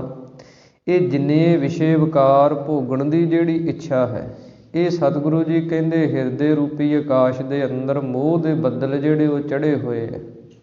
ਦਾਮਣ ਚਮਕ ਡਰਾਇਓ, ਦਾਮਣ ਬਿਜਲੀ ਕੀ ਹੈ, ਉਹ ਹੈ ਮਾਇਆ। ਦਾਮਣੀ ਚਮਤਕਾਰ ਤਿਉ ਵਰਤਾਰਾ ਜਗ ਖੇ। ਕਿ ਜਿਵੇਂ ਆਕਾਸ਼ ਦੇ ਅੰਦਰ ਜਿਹੜੀ ਬਿਜਲੀ ਹੈ ਨਾ, ਜਦੋਂ ਬੱਦਲ ਚੜ੍ਹੇ ਹੋਣ ਕਾਲੇ ਤੇ ਚਮਕਦੀ ਹੈ, ਬੜੇ ਲਿਸ਼ਕਾਰੇ ਮਾਰਦੀ ਹੈ ਤੇ ਡਰ ਵੀ ਦਿੰਦੀ ਹੈ। ਇਸੇ ਪ੍ਰਕਾਰ ਜਿਹੜੀ ਇਹ ਮਾਇਆ ਹੈ, ਇਹ ਬੜੇ ਚਮਕਾਰੇ ਮਾਰ ਮਾਰ ਕੇ ਇਹ ਜਿਹੜੇ ਸੰਸਾਰ ਦੇ ਵਿਸ਼ੇ ਵਿਕਾਰ ਹਨ, ਇਹਨਾਂ ਨੂੰ ਹੋਰ ਚਮਕਾਉਂਦੀ ਹੈ। ਤੇ ਮਨ ਦੇ ਅੰਦਰ ਇਹ ਬੜੇ ਮਿੱਠੇ ਤੇ ਸਵਾਦਲੇ ਲੱਗਦੇ ਆ ਸੰਸਾਰ ਦੇ ਜਿਹੜੇ ਸੁੱਖ ਹਨ। ਤੇ ਉਹਨਾਂ ਵੱਲ ਵੇਖ ਵੇਖ ਕੇ ਜਿਹੜੇ ਜਗਿਆਸੂ ਹਨ ਉਹ ਡਰਦੇ ਹਨ ਕਿ ਕਿਤੇ ਸਾਡਾ ਮਨ ਜਿਹੜਾ ਇਹਨਾਂ ਵਿਸ਼ਿਆਂ ਵਿਕਾਰਾਂ ਦੇ ਵੱਲ, ਇਹਨਾਂ ਮਾਇਆ ਦੇ ਪਦਾਰਥਾਂ ਦੇ ਵੱਲ ਖਿੱਚਿਆ ਨਾ ਜਾਏ, ਤੇ ਸਾਡੇ ਅੰਦਰ ਜਿਹੜੀ ਉਹ ਪ੍ਰਭੂ ਪਰਮੇਸ਼ਰ ਦੀ ਪ੍ਰਾਪਤੀ ਦੀ ਇੱਛਾ ਹੈ ਉਹ ਖਤਮ ਨਾ ਹੋ ਜਾਏ। ਇਸ ਕਰਕੇ ਸਤਿਗੁਰੂ ਜੀ ਕਹਿੰਦੇ ਜਗਿਆਸੂ ਜਿਹੜੇ ਹਨ, ਉਹਨਾਂ ਦੇ ਹਿਰਦੇ ਦੇ ਅੰਦਰ ਇਹ ਮੋਹ ਦੇ ਜਿਹੜੇ ਬੱਦਲ ਹਨ ਉਹ ਚੜ੍ਹਦੇ ਆ। ਜਿਹੜੀਆਂ ਇੰਦਰੀਆਂ ਹਨ ਉਹ ਵਿਸ਼ੇ ਭੋਗਣ ਦੇ ਵੱਲ ਕਾਹਲੀਆਂ ਪੈਂਦੀਆਂ ਹਨ, ਤੇ ਜਿਹੜੀ ਮਾਇਆ ਹੈ ਇਹ ਚਮਕਾਰੇ ਮਾਰ ਮਾਰ ਕੇ ਡਰਾਉਂਦੀ ਹੈ। ਸੇਜ ਅਕੇਲੀ ਨੀਂਦ ਨਹੁ ਨੈਨ ਹੈ, ਫਿਰ ਪਰਦੇਸ ਸਿਧਾਇਓ। ਸਤਿਗੁਰੂ ਜੀ ਕਹਿੰਦੇ ਜਿਹੜੀ ਅੰਤঃਕਰਨ ਦੀ ਸੇਜਾ ਹੈ, ਜਿਹੜੀ ਸਾਡੇ ਆਤਮਾ ਦੀ ਅਵਸਥਾ ਜਿਹੜੀ ਹੈ ਉਹ ਇਕੱਲੀ ਹੈ। ਅੰਤঃਕਰਨ ਦੇ ਉੱਤੇ ਜਿਹੜੀ ਸਾਡੀ ਬਿਰਤੀ ਹੈ ਉਹ ਇਕੱਲੀ ਹੈ, ਤੇ ਉਸ ਕਰਕੇ ਨੀਂਦ ਨਹੁ ਨੈਨ ਹੈ। ਸਾਡੇ ਮਨ ਤੇ ਬੁੱਧ ਦੋ ਨੇਤਰ ਹਨ, ਇੱਕ ਮਨ ਹੈ ਇੱਕ ਬੁੱਧੀ ਹੈ। ਇਹਨਾਂ ਦੇ ਅੰਦਰ ਜਿਹੜੀ ਸ਼ਾਂਤੀ ਰੂਪੀ ਨੀਂਦ ਹੈ, ਸੁਖ ਰੂਪੀ ਨੀਂਦ ਹੈ, ਉਹ ਨਹੀਂ ਆਉਂਦੀ। ਕਿਉਂਕਿ ਜਿੰਨਾ ਚਿਰ ਸਾਡਾ ਮਨ ਵਿਸ਼ਿਆਂ ਵਿਕਾਰਾਂ ਦੇ ਵੱਲ, ਬੁੱਧੀ ਜਿਹੜੀ ਹੈ ਉਹ ਸੰਸਾਰੀ ਵਲ ਛਲ ਦੇ ਅੰਦਰ ਕੰਮ ਕਰਦੀ ਹੈ, ਉਹਨਾਂ ਚਿਰ ਫਿਰ ਸਾਡੇ ਮਨ ਦੇ ਅੰਦਰ ਤੇ ਬੁੱਧੀ ਦੇ ਅੰਦਰ ਸ਼ਾਂਤੀ ਨਹੀਂ ਆਉਂਦੀ। ਇਸ ਕਰਕੇ ਸਤਿਗੁਰੂ ਜੀ ਕਹਿੰਦੇ ਜਗਿਆਸੂ ਆਪਣੀ ਅਵਸਥਾ ਬਿਆਨ ਕਰਦਾ ਹੈ ਕਿ ਜਿਹੜੀ ਅੰਤঃਕਰਨ ਦੀ ਸੇਜਾ ਹੈ ਉਹਦੇ ਤੇ ਸਾਡੀ ਜਿਹੜੀ ਬਿਰਤੀ ਹੈ ਉਹ ਇਕੱਲੀ ਹੈ, ਤੇ ਮਨ ਤੇ ਬੁੱਧੀ ਰੂਪੀ ਨੇਤਰਾਂ ਦੇ ਅੰਦਰ ਸੁਖ ਰੂਪ ਜਿਹੜੀ ਸ਼ਾਂਤੀ ਰੂਪ ਨੀਂਦ ਹੈ ਇਹ ਨਹੀਂ ਪੈਂਦੀ। ਫਿਰ ਪਰਦੇਸ ਸਿਧਾਇਓ, ਕਿਉਂਕਿ ਜਿਹੜਾ ਉਹ ਪ੍ਰਭੂ ਪਰਮੇਸ਼ਰ ਪ੍ਰਮਾਤਮਾ ਹੈ ਉਹ ਪਰਦੇਸ ਸਿਧਾਇਓ ਤੋਂ ਭਾਵ ਕਿ ਅੰਦਰ ਹੀ ਵਸਿਆ ਹੋਇਆ ਪਰ ਸਾਡੇ ਤੋਂ ਦੂਰ ਲੱਗਦਾ। ਉਹ ਪ੍ਰਭੂ ਪਰਮੇਸ਼ਰ ਹੈ ਸਾਡੇ ਅੰਦਰ ਹੀ, ਪਰ ਉਹ ਬੜਾ ਦੂਰ ਲੱਗਦਾ ਸਾਨੂੰ, ਉਹਦੀ ਪ੍ਰਾਪਤੀ ਨਹੀਂ ਹੁੰਦੀ। ਹੈ ਵੀ ਨਾਲ, ਹੈ ਵੀ ਅੰਗ ਸੰਗ, ਪਰ ਫਿਰ ਵੀ ਉਹਦੀ ਪ੍ਰਾਪਤੀ ਨਹੀਂ ਹੁੰਦੀ। ਇਸ ਕਰਕੇ ਸਤਿਗੁਰੂ ਜੀ ਕਹਿੰਦੇ ਹਨ ਜਗਿਆਸੂ ਆਪਣੀ ਵਿਰਾਗ ਦੀ ਅਵਸਥਾ ਨੂੰ ਬਿਆਨ ਕਰਦਾ ਹੈ ਕਿ ਉਹ ਪ੍ਰਭੂ ਪਰਮੇਸ਼ਰ ਦੀ ਪ੍ਰਾਪਤੀ ਤੋਂ ਬਿਨਾਂ ਸਾਡੇ ਮਨ ਬੁੱਧੀ ਨੇਤਰਾਂ ਦੇ ਅੰਦਰ ਸੁੱਖ ਤੇ ਸ਼ਾਂਤੀ ਜਿਹੜੀ ਹੈ ਇਹ ਪ੍ਰਾਪਤ ਨਹੀਂ ਹੁੰਦੀ। ਹੁਣ ਨਹੀਂ ਸੰਦੇਸ਼ ਰੋ ਮਾਇਓ। ਸਤਿਗੁਰੂ ਗੁਰੂ ਅਰਜਨ ਦੇਵ ਮਹਾਰਾਜ ਉਚਾਰਨ ਕਰਦੇ ਹਨ ਕਿ ਹੁਣ ਕੋਈ ਸੰਦੇਸ਼ ਵੀ ਨਹੀਂ ਆਇਆ। ਜਦੋਂ ਸਤਿਗੁਰੂ ਜੀ ਲਾਹੌਰ ਦੇ ਅੰਦਰ ਸਨ ਤਾਂ ਉੱਥੇ ਫਿਰ ਇਹ ਸਿੱਖਾਂ ਨੂੰ ਜਦੋਂ ਆ ਕੇ ਦੱਸਦੇ ਹੈ ਕਿ ਅਸੀਂ ਉਡੀਕਦੇ ਸੀ ਕਿ ਸਾਨੂੰ ਕੋਈ ਵਾਪਸ ਚਿੱਠੀ ਆਵੇ ਸ੍ਰੀ ਗੁਰੂ ਰਾਮਦਾਸ ਮਹਾਰਾਜ ਦੀ, ਤੇ ਸਾਨੂੰ ਕੋਈ ਧੀਰਜ ਆਵੇ ਕਹਿੰਦੇ ਸਾਨੂੰ ਕੋਈ ਚਿੱਠੀ ਵੀ ਵਾਪਸ ਨਹੀਂ ਆਈ। ਏਕ ਕੋਸਰੋ ਸਿੱਧ ਕਰਤ ਲਾਲ, ਤਬ ਚਤਰ ਪਾਤਰੋ ਆਇਓ। ਸਤਿਗੁਰੂ ਗੁਰੂ ਅਰਜਨ ਦੇਵ ਮਹਾਰਾਜ ਕਹਿੰਦੇ ਜਿਸ ਸਮੇਂ ਸਾਡੇ ਪਿਤਾ ਜੀ ਏਕ ਕੋਸਰੋ, ਇੱਕ ਕੋ ਵੀ ਕਿਤੇ ਸਿੱਧ ਕਰਤ ਦੂਰ ਜਾਂਦੇ ਸੀ ਸਾਡੇ ਤੋਂ, ਅਸੀਂ ਅੰਮ੍ਰਿਤਸਰ ਸਾਹਿਬ ਦੇ ਅੰਦਰ ਸਾਂ, ਤੇ ਜਦੋਂ ਇੱਕ ਕੋ ਵੀ ਕਿਤੇ ਨੇੜੇ ਇੱਧਰ ਉੱਧਰ ਜਾਣਾ ਹੁੰਦਾ, ਤਬ ਚਤਰ ਪਾਤਰੋ ਆਇਓ, ਤੇ ਉਹ ਇੱਕ ਕੋ ਦੂਰ ਗਏ ਦੇ ਸਮੇਂ ਦੇ ਵਿੱਚ ਹੀ ਵਾਪਸ 4 ਚਿੱਠੀਆਂ ਆ ਜਾਂਦੀਆਂ ਸਨ ਕਿ ਅਸੀਂ ਥੋੜ੍ਹੇ ਸਮੇਂ ਨੂੰ ਆਵਾਂਗੇ, ਧੀਰਜ ਰੱਖੋ। ਤੇ ਹੁਣ 2 ਸਾਲ ਲੰਘ ਗਏ ਹੈ ਤੇ ਸਤਿਗੁਰਾਂ ਨੇ ਕੋਈ ਜਵਾਬ ਨਹੀਂ ਦਿੱਤਾ। ਇਸੇ ਪ੍ਰਕਾਰ ਹੀ ਜਗਿਆਸੂ ਜਿਹੜਾ ਉਹ ਬੇਨਤੀ ਕਰਦਾ ਹੈ ਕਿ ਹੁਣ ਨਹੀਂ ਸੰਦੇਸਰੋ ਮਾਇਓ, ਕਿ ਇਹ ਸਾਡਾ ਮਨ ਜਿਹੜਾ ਉਹਦੇ ਅੰਦਰ, ਬੁੱਧੀ ਦੇ ਅੰਦਰ ਸ਼ਾਂਤੀ ਨਾ ਹੋਣੇ ਕਰਕੇ ਹੁਣ ਜਿਹੜੇ ਕੋਈ ਵੇਦਾਂ ਸ਼ਾਸਤਰਾਂ ਦੇ ਜਿਹੜੇ ਸਿਧਾਂਤ ਹਨ, ਇਹ ਚਿੱਠੀਆਂ ਹਨ, ਇਹ ਵੀ ਸਾਡੇ ਮਨ ਨੂੰ ਕੋਈ ਧੀਰਜ ਨਹੀਂ ਦਿੰਦੀਆਂ। ਜਿੰਨੇ ਇਹ ਵੇਦ ਸ਼ਾਸਤਰਾਂ ਦੇ ਸਿਧਾਂਤ ਹਨ, ਵੇਦਾਂ ਸ਼ਾਸਤਰਾਂ ਦੇ ਅੰਦਰ ਜੋ ਗਿਆਨ ਕਥਨ ਕੀਤਾ ਹੋਇਆ, ਉਹਦੇ ਨਾਲ ਵੀ ਸਾਡੇ ਮਨ ਨੂੰ ਜਿਹੜਾ ਧੀਰਜ ਹੈ, ਕੋਈ ਸੰਦੇਸ਼ ਉਪਦੇਸ਼ ਜਿਹੜਾ ਉਹ ਨਹੀਂ ਮਿਲਦਾ। ਏਕ ਕੋਸਰੋ ਸਿੱਧ ਕਰਤ ਲਾਲ, ਕਿਉਂਕਿ ਪਰਦਾ ਜਿਹੜਾ ਉਹ ਪਰਮੇਸ਼ਰ ਨੇ ਆਤਮਾ ਦੇ ਅੰਦਰ ਤੇ ਪਰਮਾਤਮਾ ਦੇ ਅੰਦਰ ਇੱਕ ਪਰਦਾ ਰੱਖਿਆ ਹੋਇਆ। ਏਕ ਕੋਸਰੋ ਸਿੱਧ ਕਰਤ ਲਾਲ, ਜਦੋਂ ਉਹ ਇੱਕ ਪਰਦੇ ਨੂੰ ਲੰਘਦੇ ਆ, ਉਹਨੂੰ ਜਿੱਤਦੇ ਆ, ਤਾਂ ਸਤਿਗੁਰੂ ਜੀ ਕਹਿੰਦੇ ਤਬ ਚਤਰ ਪਾਤਰੋ ਆਇਓ, ਤਾਂ 4 ਪਰਦੇ ਅੱਗੇ ਹੋਰ ਆ ਜਾਂਦੇ ਆ। ਜਿਸ ਪ੍ਰਕਾਰ 5 ਵਿਸ਼ੇ ਹਨ, ਕਾਮ ਕ੍ਰੋਧ ਲੋਭ ਮੋਹ ਹੰਕਾਰ। ਜੇ ਬੰਦਾ ਕਾਮ ਨੂੰ ਜਿੱਤਦਾ ਹੈ ਤੇ 4 ਅੱਗੇ ਹੋਰ ਖੜੇ ਹੈ, ਕ੍ਰੋਧ ਲੋਭ ਮੋਹ ਹੰਕਾਰ। ਇਸ ਪ੍ਰਕਾਰ ਸਤਿਗੁਰੂ ਜੀ ਕਹਿੰਦੇ ਹਨ ਕਿ ਜਗਿਆਸੂ ਜਿਹੜਾ ਉਹ ਵਿਰਾਗ ਦੇ ਅੰਦਰ ਆਇਆ ਹੋਇਆ ਆਪਣੀ ਹਾਲਤ ਬਿਆਨ ਕਰਦਾ ਹੈ ਕਿ ਜਦੋਂ ਏਕ ਕੋਸਰੋ ਸਿੱਧ ਕਰਤ ਲਾਲ, ਕਿ ਹੇ ਲਾਲ ਪਿਆਰੇ ਪ੍ਰਭੂ ਪਰਮੇਸ਼ਰ ਵਾਹਿਗੁਰੂ, ਤੇਰੀ ਪ੍ਰਾਪਤੀ ਵਾਸਤੇ ਜਦੋਂ ਅਸੀਂ ਇੱਕ ਵਿਸ਼ੇ ਨੂੰ ਜਿੱਤਦੇ ਹਾਂ, ਇੱਕ ਵਿਸ਼ੇ 'ਤੇ ਫਤਿਹ ਪਾਉਣੇ ਆ, ਤੇ 4 ਅੱਗੋਂ ਆ ਕੇ ਹੋਰ ਘੇਰ ਲੈਂਦੇ ਆ। 4 ਜਿਹੜੇ ਆ ਉਹ ਆ ਕੇ ਸਾਨੂੰ ਚਿੰਬੜ ਜਾਂਦੇ ਆ। ਜੇ ਕ੍ਰੋਧ ਨੂੰ ਸ਼ਾਂਤ ਕਰਦੇ ਆ, ਲੋਭ ਆ ਕੇ ਚਿੰਬੜ ਜਾਂਦਾ। ਜੇ ਲੋਭ ਨੂੰ ਸ਼ਾਂਤ ਕਰਦੇ ਆ, ਮੋਹ ਆ ਕੇ ਘੇਰ ਲੈਂਦਾ। ਜੇ ਮੋਹ ਨੂੰ ਰੋਕਦੇ ਆ, ਹੰਕਾਰ ਆ ਕੇ ਚਿੰਬੜ ਜਾਂਦਾ। ਇਸ ਪ੍ਰਕਾਰ ਇਹ 5 ਵਿਸ਼ੇ ਜਿਹੜੇ ਹਨ, ਇਹ ਸਾਨੂੰ ਆ ਕੇ ਘੇਰਦੇ ਹਨ। ਇਸ ਰਹਾਉ ਵਿਸਰਾਮ ਦੇ ਕੇ ਸਤਿਗੁਰੂ ਜੀ ਅੱਗੇ ਉਚਾਰਨ ਕਰਦੇ ਹਨ, ਕਿਉਂ ਵਿਸਰੈ ਇਹੋ ਲਾਲ ਪਿਆਰੋ, ਸਰਬ ਗੁਣਾ ਸੁਖਦਾਇਓ। ਸਤਿਗੁਰੂ ਜੀ ਉਚਾਰਨ ਕਰਦੇ ਹਨ ਕਿ ਐਸੀ ਵਿਰਾਗ ਦੀ ਅਵਸਥਾ ਦੇ ਅੰਦਰ ਕਿਵੇਂ ਉਹ ਪ੍ਰਭੂ ਪਰਮੇਸ਼ਰ ਜਿਹੜਾ ਲਾਲ ਜੋ ਪਿਆਰਾ ਹੈ, ਉਹ ਸਾਨੂੰ ਵਿਸਰੇ ਭੁੱਲੇ, ਭਾਵ ਕਿ ਨਹੀਂ ਭੁੱਲ ਸਕਦਾ।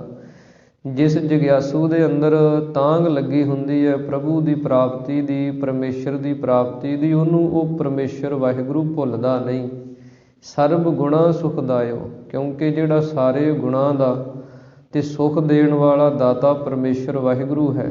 ਜਦੋਂ ਜਗਿਆਸੂ ਨੂੰ ਇਹ ਸਮਝ ਆ ਜਾਂਦੀ ਹੈ ਕਿ ਸਾਰੇ ਸੁੱਖਾਂ ਦਾ, ਸਾਰੇ ਗੁਣਾਂ ਦਾ ਦਾਤਾ ਇੱਕੋ ਪਰਮੇਸ਼ਰ ਵਾਹਿਗੁਰੂ ਹੈ, ਉਹਦੇ ਤੋਂ ਬਿਨਾਂ ਮੇਰਾ ਪਾਰ ਉਤਾਰਾ ਨਹੀਂ ਹੋਣਾ, ਗੁਰੂ ਤੋਂ ਬਿਨਾਂ ਇਹ ਜਿਹੜੇ ਮੇਰੇ ਅਧਿਆਤਮਿਕ ਪੱਖ ਦੇ ਸਵਾਲ ਹਨ, ਇਹ ਨਹੀਂ ਹੱਲ ਹੋਣੇ। ਇਸ ਕਰਕੇ ਫਿਰ ਉਹ ਜਿਹੜਾ ਜਗਿਆਸੂ ਹੈ, ਉਹ ਫਿਰ ਪ੍ਰਭੂ ਨੂੰ ਤੇ ਗੁਰੂ ਨੂੰ ਕਦੇ ਵੀ ਨਹੀਂ ਭੁਲਾਉਂਦਾ। ਆਪਣੇ ਮਨ ਦੇ ਵਿੱਚ 8 ਪਹਿਰ ਗੁਰੂ ਨੂੰ, ਪਰਮੇਸ਼ਰ ਨੂੰ ਚੇਤੇ ਕਰਦਾ ਹੀ ਰਹਿੰਦਾ, ਅਰਦਾਸਾਂ ਬੇਨਤੀਆਂ ਕਰਦਾ ਹੀ ਰਹਿੰਦਾ ਕਿ ਕਦੇ ਤੇ ਪਰਮੇਸ਼ਰ ਵਾਹਿਗੁਰੂ ਕਿਰਪਾ ਕਰੇਗਾ ਨਾ। ਜਿਵੇਂ ਭਗਤ ਕਬੀਰ ਸਾਹਿਬ ਜੀ ਨੇ ਉਚਾਰਨ ਕੀਤਾ ਹੈ ਕਿ ਦਿਵਸ ਰਾਤ ਕੇ ਕੂਕਣੇ, ਕਬਹੂ ਕੇ ਸੁਣੈ ਪੁਕਾਰ। ਕਿ ਰਾਤ ਦਿਨੇ ਹੀ ਉਹ ਪਰਮੇਸ਼ਰ ਵਾਹਿਗੁਰੂ ਨੂੰ ਜਪਦੇ ਰਹੋ, ਉਹਨੂੰ ਧਿਆਉਂਦੇ ਰਹੋ। ਪਤਾ ਨਹੀਂ ਕਿਹੜੇ ਸਮੇਂ ਉਹਨੇ ਤੁਹਾਡੀ ਆਵਾਜ਼ ਸੁਣ ਲੈਣੀ ਹੈ, ਪਤਾ ਨਹੀਂ ਕਿਹੜੇ ਸਮੇਂ ਉਹਨੇ ਤੁਹਾਡੇ 'ਤੇ ਕਿਰਪਾ ਕਰ ਦੇਣੀ ਹੈ। ਇਸ ਕਰਕੇ ਸਤਿਗੁਰੂ ਜੀ ਕਹਿੰਦੇ ਉਹ ਜਗਿਆਸੂ ਕਦੇ ਵੀ ਪ੍ਰਭੂ ਪਰਮੇਸ਼ਰ ਨੂੰ ਭੁਲਾਉਂਦੇ ਨਹੀਂ, 8 ਪਹਿਰ ਉਹਨੂੰ ਧਿਆਉਂਦੇ ਜਪਦੇ ਰਹਿੰਦੇ ਹਨ। ਮੰਦਰ ਚੜ੍ਹ ਕੇ ਪੰਥ ਨਿਹਾਰੋ, ਨੈਣ ਨੀਰ ਭਰ ਆਇਓ। ਸਤਿਗੁਰੂ ਜੀ ਉਚਾਰਨ ਕਰਦੇ ਹਨ ਕਿ ਜਿਸ ਸਮੇਂ ਅਸੀਂ ਲਾਹੌਰ ਦੇ ਅੰਦਰ ਸੀ ਤੇ ਅਸੀਂ ਮੰਦਰ ਚੜ੍ਹ ਕੇ, ਕੋਠੇ 'ਤੇ ਚੜ੍ਹ ਕੇ, ਉੱਚੀ ਜਗ੍ਹਾ 'ਤੇ ਖੜ੍ਹ ਕੇ ਤੇ ਇੱਧਰ ਅੰਮ੍ਰਿਤਸਰ ਸਾਹਿਬ ਵੱਲ ਵੇਖਦੇ ਸਾਂ ਕਿ ਕਦੇ ਕੋਈ ਸਿੱਖ ਆਏਗਾ ਇੱਧਰੋਂ ਚਿੱਠੀ ਲੈ ਕੇ, ਜਾਂ ਬਾਬਾ ਬੁੱਢਾ ਸਾਹਿਬ ਜੀ ਆਉਣਗੇ, ਕੋਈ ਨਾ ਕੋਈ ਸਿੱਖ ਤੇ ਸ੍ਰੀ ਗੁਰੂ ਰਾਮਦਾਸ ਮਹਾਰਾਜ ਭੇਜਣਗੇ। ਕਹਿੰਦੇ ਅਸੀਂ ਫਿਰ ਸਾਰਾ ਦਿਨ ਵੇਖਦੇ ਰਹਿੰਦੇ ਅੰਮ੍ਰਿਤਸਰ ਸਾਹਿਬ ਵੱਲ, ਜਦੋਂ ਕੋਈ ਸਿੱਖ ਨਾ ਆਉਂਦਾ, ਕੋਈ ਚਿੱਠੀ ਨਾ ਆਉਂਦੀ, ਫਿਰ ਨੈਣ ਨੀਰ ਭਰ ਆਇਓ। ਫਿਰ ਸਾਡੇ ਨੇਤਰਾਂ ਦੇ ਅੰਦਰ ਜਿਹੜਾ ਜਲ ਸੀ ਉਹ ਭਰ ਆਉਂਦਾ, ਵਿਰਾਗ ਦਾ ਜਲ ਅੰਦਰ ਆ ਜਾਂਦਾ ਕਿ ਸਤਿਗੁਰਾਂ ਨੇ ਕੋਈ ਚਿੱਠੀ ਨਹੀਂ ਭੇਜੀ, ਕੋਈ ਸੰਦੇਸ਼ਾ ਹੀ ਨਹੀਂ ਭੇਜਿਆ। 2 ਸਾਲ ਲੰਘ ਗਏ, ਦਰਸ਼ਨ ਹੀ ਨਹੀਂ ਹੋਏ। ਇਸੇ ਪ੍ਰਕਾਰ ਹੀ ਜਿਹੜਾ ਜਗਿਆਸੂ ਹੈ, ਮੰਦਰ ਚੜ੍ਹ ਕੇ ਪੰਥ ਨਿਹਾਰੋ, ਜਿਹਦੇ ਅੰਦਰ ਪ੍ਰਭੂ ਦੇ ਦਰਸ਼ਨਾਂ ਦੀ, ਪਰਮਾਤਮਾ ਦੀ ਪ੍ਰਾਪਤੀ ਦੀ ਤਾਂਘ ਲੱਗੀ ਹੁੰਦੀ ਹੈ, ਉਹ ਫਿਰ ਪ੍ਰੇਮ ਰੂਪੀ ਮੰਦਰ, ਜਿਹੜਾ ਪ੍ਰੇਮ ਰੂਪੀ ਚੁਬਾਰਾ, ਜਿਹੜਾ ਉਹਦੇ 'ਤੇ ਚੜ੍ਹ ਕੇ ਪੰਥ ਨਿਹਾਰੋ, ਆਪਣੀ ਬਿਰਤੀ ਨੂੰ ਜਿਹੜਾ ਉਹ ਲਾ ਕੇ ਤੇ ਜਿਹੜਾ ਗਿਆਨ ਦਾ ਰਸਤਾ ਉਹਨੂੰ ਵੇਖਦਾ ਰਹਿੰਦਾ ਕਿ ਕਦੇ ਤੇ ਮੈਨੂੰ ਗਿਆਨ ਜਿਹੜਾ ਆਤਮਾ ਦਾ, ਬ੍ਰਹਮ ਦਾ, ਪਰਮੇਸ਼ਰ ਦਾ ਪ੍ਰਾਪਤ ਹੋਏਗਾ। ਉਹ ਪ੍ਰੇਮ ਰੂਪੀ ਮੰਦਰ 'ਤੇ ਚੜ੍ਹਿਆ ਹੋਇਆ, ਪ੍ਰੇਮ ਦੇ ਨਾਲ ਭਿੱਜ ਕੇ ਉਹਦੀ ਬਿਰਤੀ ਜਿਹੜੀ ਹੈ ਅੱਠੇ ਪਹਿਰ ਹੀ ਗਿਆਨ ਦੇ ਰਸਤੇ ਵੱਲ ਵੇਖਦੀ ਰਹਿੰਦੀ ਹੈ, ਗੁਰੂ ਦੇ ਰਸਤੇ ਵੱਲ ਵੇਖਦੀ ਰਹਿੰਦੀ ਹੈ। ਨੈਣ ਨੀਰ ਭਰ ਆਇਓ, ਤੇ ਉਹਦੇ ਮਨ ਤੇ ਬੁੱਧੀ ਰੂਪੀ ਨੇਤਰਾਂ ਦੇ ਅੰਦਰ ਜਿਹੜਾ ਵਿਰਾਗ ਦਾ ਜਲ ਹੈ ਉਹ ਭਰ ਆਉਂਦਾ। ਉਹਦੇ ਅੰਦਰ ਇੰਨਾ ਵਿਰਾਗ ਆ ਜਾਂਦਾ, ਮਨ ਕਰਕੇ ਉਹਨੂੰ ਇਹ ਸੰਸਾਰ ਦਾ ਕੋਈ ਸੁੱਖ ਜਿਹੜਾ ਉਹ ਨਹੀਂ ਚੰਗਾ ਲੱਗਦਾ, ਬੁੱਧੀ ਕਰਕੇ ਉਹਨੂੰ ਇਹ ਸੰਸਾਰ ਦੀ ਕੋਈ ਲਾਭ ਹਾਨੀ ਚੰਗੀ ਨਹੀਂ ਲੱਗਦੀ। ਐਸੀ ਅਵਸਥਾ ਉਹਦੀ ਬਣ ਜਾਂਦੀ ਹੈ ਕਿ ਮਨ ਦੇ ਅੰਦਰ ਵੀ ਵਿਰਾਗ ਦਾ ਜਲ ਭਰਿਆ ਹੁੰਦਾ, ਨੇਤਰਾਂ ਦੇ ਅੰਦਰ, ਪ੍ਰਤੱਖ ਰੂਪ ਦੇ ਅੰਦਰ ਵੀ ਅੱਖਾਂ 'ਚੋਂ ਜਲ ਜਿਹੜਾ ਉਹ ਸਿਮਦਾ ਰਹਿੰਦਾ, ਆਉਂਦਾ ਰਹਿੰਦਾ। ਕਿਉਂਕਿ ਜਿਨ੍ਹਾਂ ਨੂੰ ਪ੍ਰਭੂ ਪਰਮੇਸ਼ਰ ਦੀ ਇੱਛਾ ਪੈਦਾ ਹੋ ਜਾਂਦੀ ਹੈ, ਕਿਉਂਕਿ ਵਿਰਾਗ ਜਿਹੜਾ ਉਹ ਵਿਛੋੜੇ ਦੇ ਵਿੱਚੋਂ ਨਿਕਲਦਾ। ਜਿਹਨੂੰ ਇਹ ਅਹਿਸਾਸ ਹੋ ਗਿਆ ਨਾ ਵੀ ਅਸੀਂ ਵਿਛੜੇ ਹੋਏ ਹਾਂ ਪ੍ਰਭੂ ਤੋਂ, ਅਸੀਂ ਪਰਮਾਤਮਾ ਤੋਂ ਦੂਰ ਹੋਏ ਹਾਂ, ਅਸੀਂ ਬੜੇ ਜਨਮ ਧਾਰਨ ਕਰਕੇ 84 ਦੇ ਗੇੜੇ ਕੱਢਦੇ, ਤਰ੍ਹਾਂ ਤਰ੍ਹਾਂ ਦੇ ਦੁੱਖ ਝੱਲਦੇ ਹੋਏ ਇਹ ਸਾਨੂੰ ਜਨਮ ਮਿਲਿਆ, ਮਨੁੱਖਾ ਜਨਮ। ਜੇ ਇਹਦੇ ਅੰਦਰ ਵੀ ਅਸੀਂ ਆਹੀ ਕੁਝ ਕਰਦੇ ਰਹੇ, ਜ਼ਿੰਦਗੀ ਲੰਘਾ ਦਿੱਤੀ, ਤੇ ਫਿਰ ਤੇ ਕੁਝ ਪ੍ਰਾਪਤ ਨਹੀਂ ਹੋਣਾ।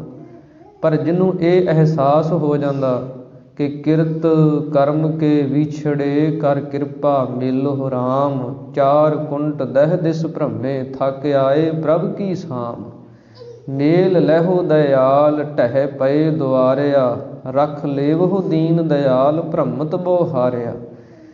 ਜਿਹਨੂੰ ਵਿਛੋੜਾ ਲੱਗ ਜਾਂਦਾ ਹੈ ਨਾ ਪਰਮੇਸ਼ਰ ਦੇ ਤਾਂਘ ਦਾ, ਕਿ ਅਸੀਂ ਵਿਛੜੇ ਹੋਏ ਹਾਂ ਪਰਮੇਸ਼ਰ ਤੋਂ, ਉਹਦੇ ਨਾਲ ਮਿਲਣਾ ਅਸੀਂ, ਉਹਨਾਂ ਦੇ ਮਨ ਤੇ ਬੁੱਧੀ ਦੇ ਅੰਦਰ ਸਤਿਗੁਰੂ ਜੀ ਕਹਿੰਦੇ ਐਸਾ ਵਿਰਾਗ ਹੁੰਦਾ, ਐਸਾ ਪ੍ਰੇਮ ਹੁੰਦਾ ਉਹਨਾਂ ਦੇ ਅੰਦਰ। ਉਹ ਫਿਰ ਪ੍ਰੇਮ ਰੂਪੀ ਮੰਦਰ 'ਤੇ ਚੜ੍ਹ ਕੇ ਤੇ ਗੁਰੂ ਦੇ ਗਿਆਨ ਰੂਪੀ ਰਸਤੇ ਵੱਲ ਵੇਖਦੇ ਰਹਿੰਦੇ ਹਨ। ਹਉ ਹਉ ਭੀਤ ਭਇਓ ਹੈ ਵਿੱਚੋ, ਸੁਨਤ ਦੇਸ ਨਿਕਟਾਇਓ। ਸਤਿਗੁਰੂ ਸ੍ਰੀ ਗੁਰੂ ਅਰਜਨ ਦੇਵ ਮਹਾਰਾਜ ਕਹਿੰਦੇ ਅਸੀਂ ਜਦੋਂ ਲਾਹੌਰ ਦੇ ਅੰਦਰ ਉੱਚੇ ਚੁਬਾਰੇ 'ਤੇ ਚੜ੍ਹ ਕੇ ਵੇਖਦੇ ਕਿ ਹੈ ਤੇ ਨੇੜੇ ਹੀ ਅੰਮ੍ਰਿਤਸਰ ਸਾਹਿਬ, ਅੰਮ੍ਰਿਤਸਰ ਸਾਹਿਬ ਦਾ ਤੇ ਲਾਹੌਰ ਦਾ ਬਹੁਤ ਥੋੜ੍ਹਾ ਰਸਤਾ ਹੈ, ਕਿ ਹੈ ਤੇ ਨੇੜੇ ਹੀ ਏ, ਪਰ ਅਸੀਂ ਜਾ ਨਹੀਂ ਸਕਦੇ, ਕਿਉਂਕਿ ਗੁਰੂ ਨੇ ਹੁਕਮ ਕੀਤਾ ਸੀ ਸਾਡੇ ਪਿਤਾ ਜੀ ਨੇ ਕਿ ਜਿੰਨਾ ਚਿਰ ਸੱਦਦੇ ਨਹੀਂ ਉਹਨਾਂ ਚਿਰ ਆਉਣਾ ਨਹੀਂ, ਜਿੰਨਾ ਚਿਰ ਅਸੀਂ ਕੋਈ ਚਿੱਠੀ ਨਹੀਂ ਭੇਜਦੇ ਤੁਸੀਂ ਆਉਣਾ ਨਹੀਂ। ਇਸ ਪ੍ਰਕਾਰ ਫਿਰ ਸਤਿਗੁਰੂ ਜੀ ਕਹਿੰਦੇ ਅਸੀਂ ਸਾਰਾ ਦਿਨ ਵੇਖਦੇ ਰਹਿੰਦੇ ਵੀ ਹੈ ਤੇ ਨੇੜੇ ਹੀ, ਪਰ ਇੱਕ ਭੀਤ ਜਿਹੜਾ ਰਸਤਾ ਬਣਿਆ, ਭੀਤ ਦਾ ਮਤਲਬ ਹੁੰਦਾ ਕੰਧ, ਇੱਕ ਜਿਹੜਾ ਰਸਤਾ ਵਿੱਚ ਬਣਿਆ ਹੋਇਆ, ਜਿੰਨਾ ਚਿਰ ਸਾਨੂੰ ਕੋਈ ਹੁਕਮ ਨਹੀਂ ਹੁੰਦਾ ਅਸੀਂ ਜਾ ਨਹੀਂ ਸਕਦੇ। ਇਸੇ ਪ੍ਰਕਾਰ ਹੀ ਜਗਿਆਸੂ ਦੇ ਅੰਦਰ ਆਤਮਾ ਤੇ ਪਰਮਾਤਮਾ ਦੇ ਵਿੱਚ ਇੱਕ ਪਰਦਾ ਪਿਆ ਹੋਇਆ, ਇੱਕ ਕੰਧ ਪਈ ਹੋਈ ਹੈ। ਉਹ ਕਾਹਦੀ ਹੈ? ਹਉਮੈ ਦੀ, ਹੰਕਾਰ ਦੀ ਜਿਹੜੀ ਕੰਧ ਹੈ, ਉਹ ਆਤਮਾ ਤੇ ਪਰਮਾਤਮਾ ਦੇ, ਸਾਡੇ ਤੇ ਪ੍ਰਭੂ ਦੇ ਵਿੱਚ ਹੰਕਾਰ ਦੀ ਕੰਧ ਪਈ ਹੋਈ ਹੈ। ਇਸ ਕਰਕੇ ਸਤਿਗੁਰੂ ਜੀ ਕਹਿੰਦੇ ਵਿੱਚੋਂ ਸੁਣਤ ਦੇਸ ਨਿਕਟਾਇਓ, ਹੈ ਤੇ ਉਹ ਪਰਮੇਸ਼ਰ ਵਾਹਿਗੁਰੂ ਨੇੜੇ ਸੁਣਿਆ ਜਾਂਦਾ। ਭਗਤ ਰਵਿਦਾਸ ਸਾਹਿਬ ਜੀ ਨੇ ਆਪਣੀ ਪਾਵਨ ਬਾਣੀ ਦੇ ਅੰਦਰ ਉਚਾਰਨ ਕੀਤਾ ਹੈ, ਉਪਦੇਸ਼ ਬਖਸ਼ਿਸ਼ ਕੀਤਾ ਹੈ, ਕਹਿਤ ਰਵਿਦਾਸ ਹਾਥ ਪੈ ਨੇਰੈ, ਸਹਿਜੇ ਹੋਏ ਸੋ ਹੋਏ। ਭਗਤ ਰਵਿਦਾਸ ਸਾਹਿਬ ਜੀ ਕਹਿੰਦੇ ਪ੍ਰਭੂ ਪਰਮੇਸ਼ਰ ਤੇ ਇੰਨਾ ਨੇੜੇ ਹੈ, ਸਾਡੇ ਹੱਥਾਂ ਪੈਰਾਂ ਤੋਂ ਵੀ ਨੇੜੇ। ਬੰਦੇ ਦੇ ਆਪਦੇ ਹੱਥ ਪੈਰ ਕਿੰਨੇ ਨੇੜੇ ਹੁੰਦੇ, ਕਹਿੰਦੇ ਇਹਦੇ ਤੋਂ ਵੀ ਨੇੜੇ ਜਿਹੜਾ ਨਾ ਉਹ ਪਰਮੇਸ਼ਰ ਹੈ, ਪਰਮਾਤਮਾ ਹੈ। ਪਰ ਉਹਦੇ ਵਿਚਾਲੇ ਕੰਧ ਕਿਹੜੀ ਪਈ ਹੈ? ਹਉਮੈ ਦੀ, ਹੰਕਾਰ ਦੀ। ਅਸੀਂ ਆਪਣਾ ਹੰਕਾਰ ਨਹੀਂ ਛੱਡਦੇ, ਇਸ ਕਰਕੇ ਉਹਦੀ ਪ੍ਰਾਪਤੀ ਨਹੀਂ ਹੁੰਦੀ। ਇਸ ਕਰਕੇ ਸਤਿਗੁਰੂ ਜੀ ਕਹਿੰਦੇ ਹਨ, ਜਿਵੇਂ ਜਪਜੀ ਸਾਹਿਬ ਦੇ ਅੰਦਰ ਵੀ ਸਿੱਧਾਂ ਨੇ ਜਦੋਂ ਬੇਨਤੀ ਕੀਤੀ, ਜਦੋਂ ਸਿੱਧਾਂ ਨੇ ਇਹ ਸਵਾਲ ਕੀਤਾ ਕਿ ਕਿਵ ਸਚਿਆਰਾ ਹੋਈਐ, ਕਿਵ ਕੂੜੈ ਟੁੱਟੈ ਪਾਲ, ਕਿ ਹੇ ਗੁਰੂ ਨਾਨਕ ਸਾਹਿਬ ਜੀ ਤੁਸੀਂ ਦੱਸੋ ਫਿਰ ਅਸੀਂ ਸੱਚੇ ਕਿਵੇਂ ਬਣੀਏ? ਕਿਉਂਕਿ ਇਹ ਸਾਰੀਆਂ ਸਿੱਧੀਆਂ ਸ਼ਕਤੀਆਂ ਲਾ ਲਾ ਕੇ ਜਦੋਂ ਹਾਰ ਗਏ, ਸਭ ਕੁਝ ਇਹਨਾਂ ਦਾ ਫੇਲ ਹੋ ਗਿਆ, ਫਿਰ ਇਹਨਾਂ ਨੇ ਬੇਨਤੀ ਕੀਤੀ, ਕਹਿੰਦੇ ਜੀ ਦੱਸੋ ਫਿਰ ਅਸੀਂ ਕਿਵੇਂ ਸੱਚੇ ਹੋਈਏ? ਇਹ ਜਿਹੜੀ ਕੂੜ ਦੀ ਵਿਚਾਲੇ ਕੰਧ ਝੂਠ ਦੀ, ਹੰਕਾਰ ਦੀ ਪਈ ਹੋਈ ਹੈ, ਕਿਵੇਂ ਟੁੱਟੇ? ਤਾਂ ਸਤਿਗੁਰੂ ਜੀ ਕਹਿਣ ਲੱਗੇ, ਕਿਵ ਸਚਿਆਰਾ ਹੋਈਐ, ਕਿਵ ਕੂੜੈ ਟੁੱਟੈ ਪਾਲ, ਨਾਨਕ ਹੁਕਮ ਰਜਾਈ ਚੱਲਣਾ। ਸਤਿਗੁਰੂ ਜੀ ਕਹਿੰਦੇ ਹੁਕਮ ਰਜਾਈ ਚੱਲਣਾ, ਨਾਨਕ ਲਿਖਿਆ ਨਾਲ। ਪਰਮੇਸ਼ਰ ਦੇ ਹੁਕਮ ਦੇ ਵਿੱਚ ਚੱਲੋ, ਉਹਦੀ ਰਜਾ ਦੇ ਵਿੱਚ ਚੱਲੋ, ਉਹਦੀ ਆਗਿਆ ਦੇ ਵਿੱਚ ਚੱਲੋ। ਜੋ ਉਹਨੇ ਸਾਨੂੰ ਉਪਦੇਸ਼ ਬਖਸ਼ਿਸ਼ ਕੀਤੇ ਹੈ, ਉਸ ਨੇ ਸਾਨੂੰ ਇਹ ਸੰਸਾਰ 'ਤੇ ਮਨੁੱਖਾ ਜਨਮ ਦਿੱਤਾ, ਅਤੇ ਉਹ ਮਨੁੱਖਾ ਜਨਮ ਸਾਨੂੰ ਕਿਸ ਵਾਸਤੇ ਦਿੱਤਾ ਉਸ ਨੇ? ਉਹਨੂੰ ਅਸੀਂ ਕਰੀਏ, ਉਹਨੂੰ ਚੇਤੇ ਰੱਖੀਏ, ਉਹਦੀ ਹੁਕਮ ਅਤੇ ਉਹਦੀ ਰਜਾ ਦੇ ਵਿੱਚ ਚੱਲੀਏ।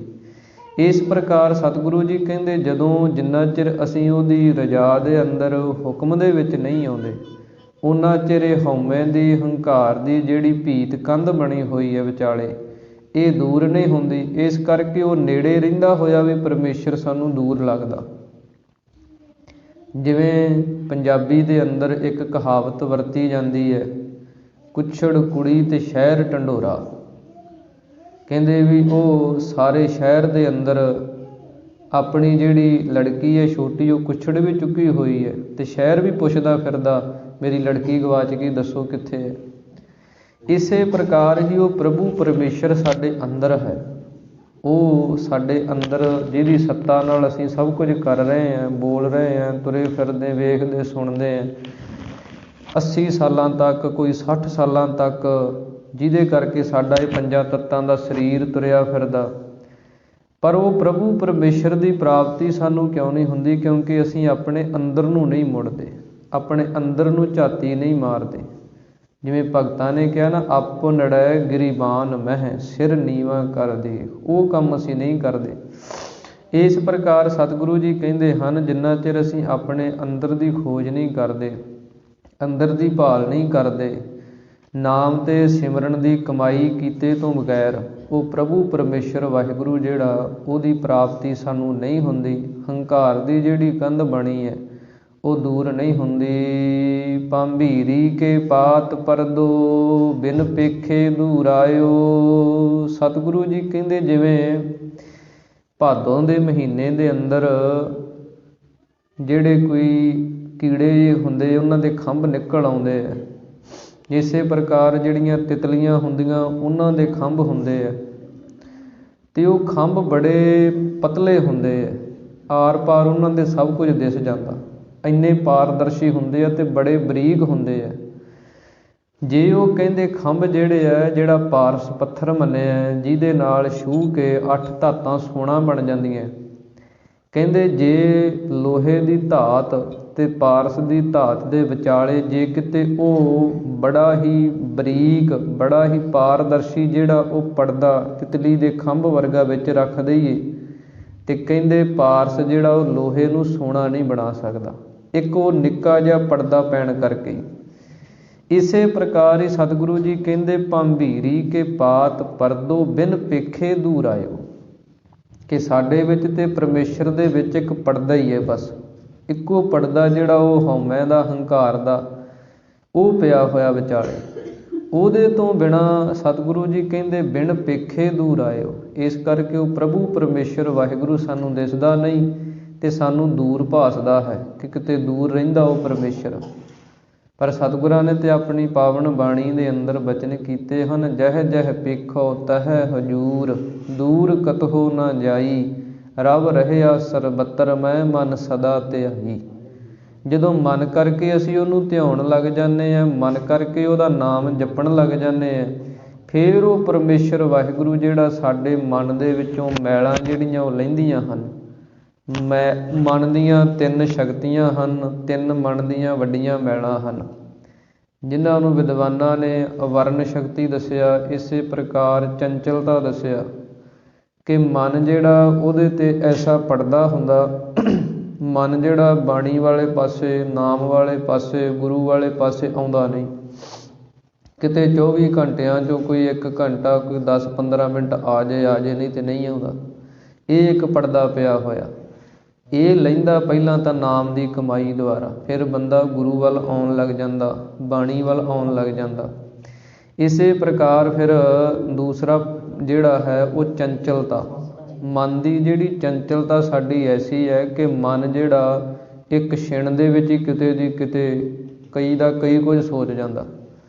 ਉਹ ਮਨ ਜਿਹੜਾ ਸਾਡਾ ਖੜ੍ਹਦਾ ਨਹੀਂ। ਫਿਰ ਮਨ ਨੂੰ ਖੜਾਉਣ ਵਾਸਤੇ ਗੁਰੂ ਦਾ ਸ਼ਬਦ ਹੈ। ਜਿਉਂ ਮੰਦਰ ਕੋ ਥੰਮ ਹੈ ਥੰਮਣ, ਤਿਉਂ ਗੁਰ ਕਾ ਸ਼ਬਦ ਮਨ ਹੈ ਅਸਥੰਮਣ। ਜਿਵੇਂ ਇੱਕ ਮਕਾਨ ਦੀ ਛੱਤ ਜਿਹੜੀ ਹੈ ਉਹਨੂੰ ਖੜਾਉਣ ਵਾਸਤੇ ਪਿੱਲਰਾਂ ਦੀ ਲੋੜ ਹੁੰਦੀ ਹੈ, ਪਿੱਲਰ ਥੱਲੇ ਲਾਏ ਜਾਂਦੇ ਆ ਤੇ ਛੱਤ ਖੜ੍ਹਦੀ ਹੈ। ਇਸੇ ਪ੍ਰਕਾਰ ਹੀ ਮਨ ਨੂੰ ਰੋਕਣ ਵਾਸਤੇ ਫਿਰ ਗੁਰੂ ਦੇ ਸ਼ਬਦ ਹਨ। ਜਦੋਂ ਕਿ ਗੁਰੂ ਦੇ ਸ਼ਬਦਾਂ ਦਾ ਅਭਿਆਸ ਕਰਦਾ ਫਿਰ ਮਨ ਜਿਹੜਾ ਖੜ੍ਹਦਾ, ਫਿਰ ਉਹ ਮਨ ਦੀ ਚੰਚਲਤਾ ਦੂਰ ਹੁੰਦੀ ਹੈ।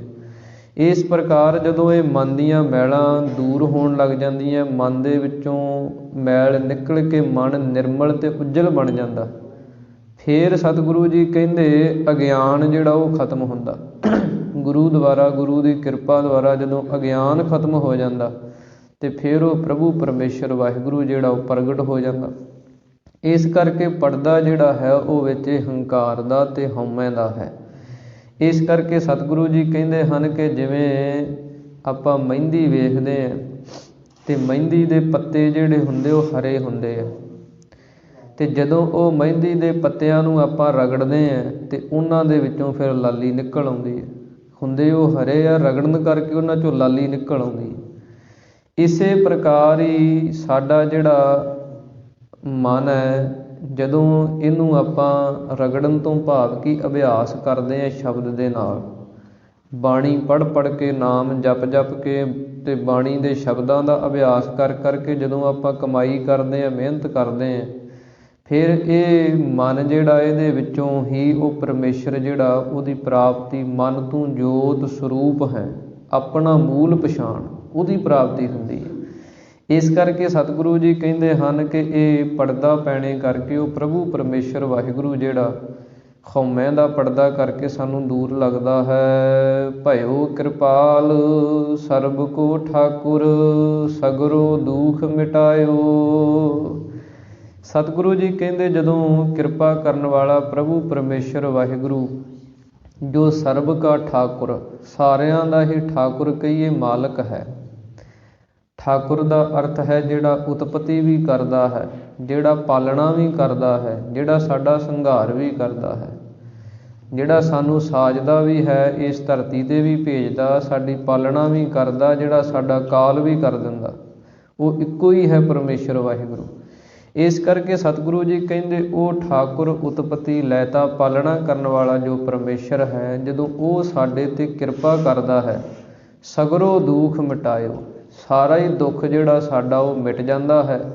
ਇਹ ਜੰਮਣ ਮਰਨ ਦਾ ਦੁੱਖ, ਵਿਰਾਗ ਦਾ, ਵਿਛੋੜੇ ਦਾ ਜਿਹੜਾ ਦੁੱਖ ਸੀ, ਕਿਉਂਕਿ ਵਿਛੋੜਾ ਵੀ ਇੱਕ ਦੁੱਖ ਹੈ। ਪਾਵਨ ਬਾਣੀ ਦੇ ਅੰਦਰ ਵਿਛੋੜੇ ਨੂੰ ਵੀ ਦੁੱਖ ਮੰਨਿਆ, ਅਤੇ ਜਿਹਨੂੰ ਵਿਛੋੜੇ ਦਾ ਦੁੱਖ ਲੱਗਿਆ ਹੋਵੇ ਉਹਨੂੰ ਕੋਈ ਚੀਜ਼ ਨਹੀਂ ਚੰਗੀ ਲੱਗਦੀ। ਇਸ ਪ੍ਰਕਾਰ ਉਹ ਵਿਛੋੜੇ ਦਾ ਦੁੱਖ ਵੀ ਪਰਮੇਸ਼ਰ ਵਾਹਿਗੁਰੂ ਨੇ ਮੇਟ ਦਿੱਤਾ। ਕਹੋ ਨਾਨਕ ਹਉਮੈ ਭੀਤ ਗੁਰ ਖੋਈ, ਤਉ ਦਇਆਰ ਬੀਠਲੋ ਪਾਇਓ।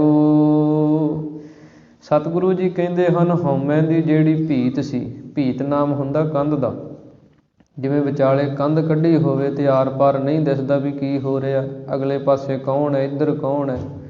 ਇਸੇ ਪ੍ਰਕਾਰ ਹੀ ਹਉਮੈ ਦੀ ਕੰਧ ਹੈ ਸਾਡੇ ਅੰਦਰ, ਹੰਕਾਰ ਦੀ ਕੰਧ ਬਣੀ ਹੋਈ ਹੈ। ਉਹ ਜਿਹੜੀ ਕੰਧ ਸੀ ਗੁਰ ਖੋਈ, ਗੁਰੂ ਨੇ ਉਹ ਕੰਧ ਹੀ ਮੇਟ ਦਿੱਤੀ। ਹੰਕਾਰ ਹੀ ਅੰਦਰੋਂ ਜਿਹੜਾ ਸੀ ਉਹ ਖਤਮ ਕਰ ਦਿੱਤਾ, ਹੰਕਾਰ ਦਾ ਨਾਸ਼ ਕਰ ਦਿੱਤਾ, ਜਿਹਦੇ ਕਰਕੇ ਤਉ ਦਇਆਰ ਬੀਠਲੋ ਪਾਇਓ। ਬੀਠਲੋ ਜਿਹੜਾ ਪਿਆਰਾ ਪ੍ਰਭੂ ਪਰਮੇਸ਼ਰ ਵਾਹਿਗੁਰੂ ਸੀ, ਦਇਆਰ ਜਿਹੜਾ ਦਇਆ ਨੂੰ ਕਰਨ ਵਾਲਾ ਸੀ, ਤਰਸ ਕਰਨ ਵਾਲਾ ਸੀ, ਦਿਆਲੂ ਅਤੇ ਕਿਰਪਾਲੂ ਅਤੇ ਪਿਆਰਾ ਪਰਮੇਸ਼ਰ ਵਾਹਿਗੁਰੂ, ਫਿਰ ਸਾਨੂੰ ਪ੍ਰਾਪਤ ਹੋ ਗਿਆ। ਸਭ ਰਹਿਓ ਅੰਦੇਸਰੋ ਮਾਇਓ। ਹੇ ਮਾਤਾ ਜਨੋ, ਹੇ ਸਖੀ ਰੂਪ ਮਾਤਾ ਜਨੋ, ਸਾਡੇ ਹੁਣ ਸਾਰੇ ਜਿਹੜੇ ਅੰਦੇਸੇ ਸੀ, ਸਾਡੇ ਜਿਹੜੇ ਸਾਰੇ ਸੰਸੇ ਸੀ, ਸਾਡੇ ਜਿਹੜੇ ਸਾਰੇ ਦੁੱਖ ਸੀ, ਉਹ ਸਾਰੇ ਹੀ ਹੁਣ ਰਹਿ ਚੁੱਕੇ ਆ। ਭਾਵ ਕਿ ਰਹਿਤ ਹੋ ਗਏ ਅਸੀਂ ਸੰਸਿਆਂ ਤੋਂ, ਦੁੱਖਾਂ ਤੋਂ, ਸਭ ਤਰ੍ਹਾਂ ਦੇ ਫੁਰਨਿਆਂ ਤੋਂ ਅਸੀਂ ਸ਼ਾਂਤ ਹੋ ਗਏ ਹਾਂ। ਜੋ ਚਾਹਤ ਸੋ ਗੁਰੂ ਮਿਲਾਇਓ।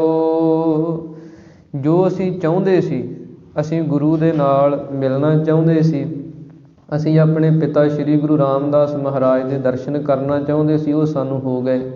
ਇਸੇ ਪ੍ਰਕਾਰ ਹੀ ਜਗਿਆਸੂ ਮੁਖ ਦੁਆਰਾ ਬਚਨ ਕਰਦੇ ਹਨ ਕਿ ਜੋ ਜਗਿਆਸੂ ਚਾਹੁੰਦਾ ਸੀ ਕਿ ਪ੍ਰਭੂ ਪਰਮੇਸ਼ਰ ਦੀ ਪ੍ਰਾਪਤੀ ਹੋਵੇ, ਗੁਰੂ ਦੀ ਪ੍ਰਾਪਤੀ ਹੋਵੇ, ਅਤੇ ਉਹ ਗੁਰੂ ਦੀ ਜਦੋਂ ਪ੍ਰਾਪਤੀ ਹੋਈ, ਇਹ ਇੱਛਾ ਪੂਰੀ ਹੋ ਗਈ, ਅਤੇ ਗੁਰੂ ਨੇ ਉਹ ਪ੍ਰਭੂ ਪਰਮੇਸ਼ਰ ਸੀ ਜਿਹੜਾ ਉਹ ਮਿਲਾ ਦਿੱਤਾ, ਉਹਦੇ ਨਾਲ ਸਾਂਝ ਪਾ ਦਿੱਤੀ। ਸਰਬ ਗੁਣਾ ਨਿਧ ਰਾਇਓ।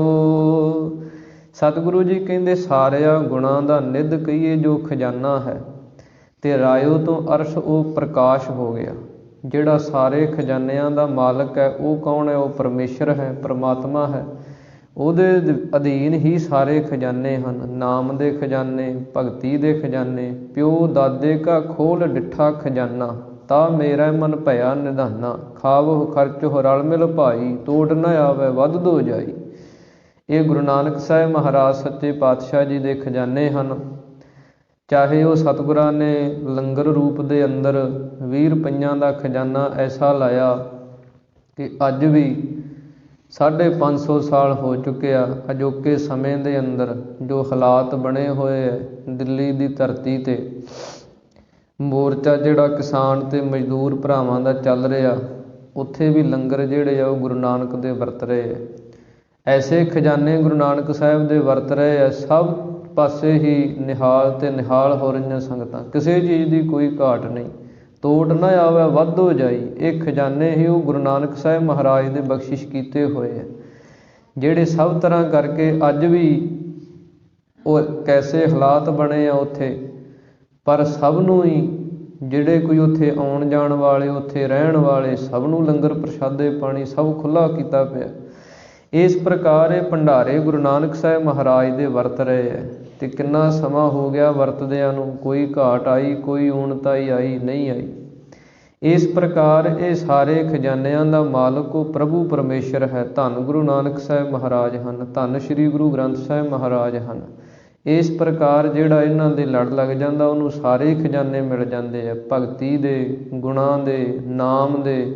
ਇਸੇ ਪ੍ਰਕਾਰ ਇਹ ਸੰਸਾਰੀ ਭੋਗ ਪਦਾਰਥਾਂ ਦੇ ਸਾਰੇ ਹੀ ਖਜ਼ਾਨੇ ਉਹ ਪ੍ਰਭੂ ਪਰਮੇਸ਼ਰ ਵਾਹਿਗੁਰੂ ਭਰ ਦਿੰਦਾ ਹੈ। ਰਹਾਉ ਦੂਜਾ, ਇਹ ਦੂਸਰਾ ਰਹਾਉ।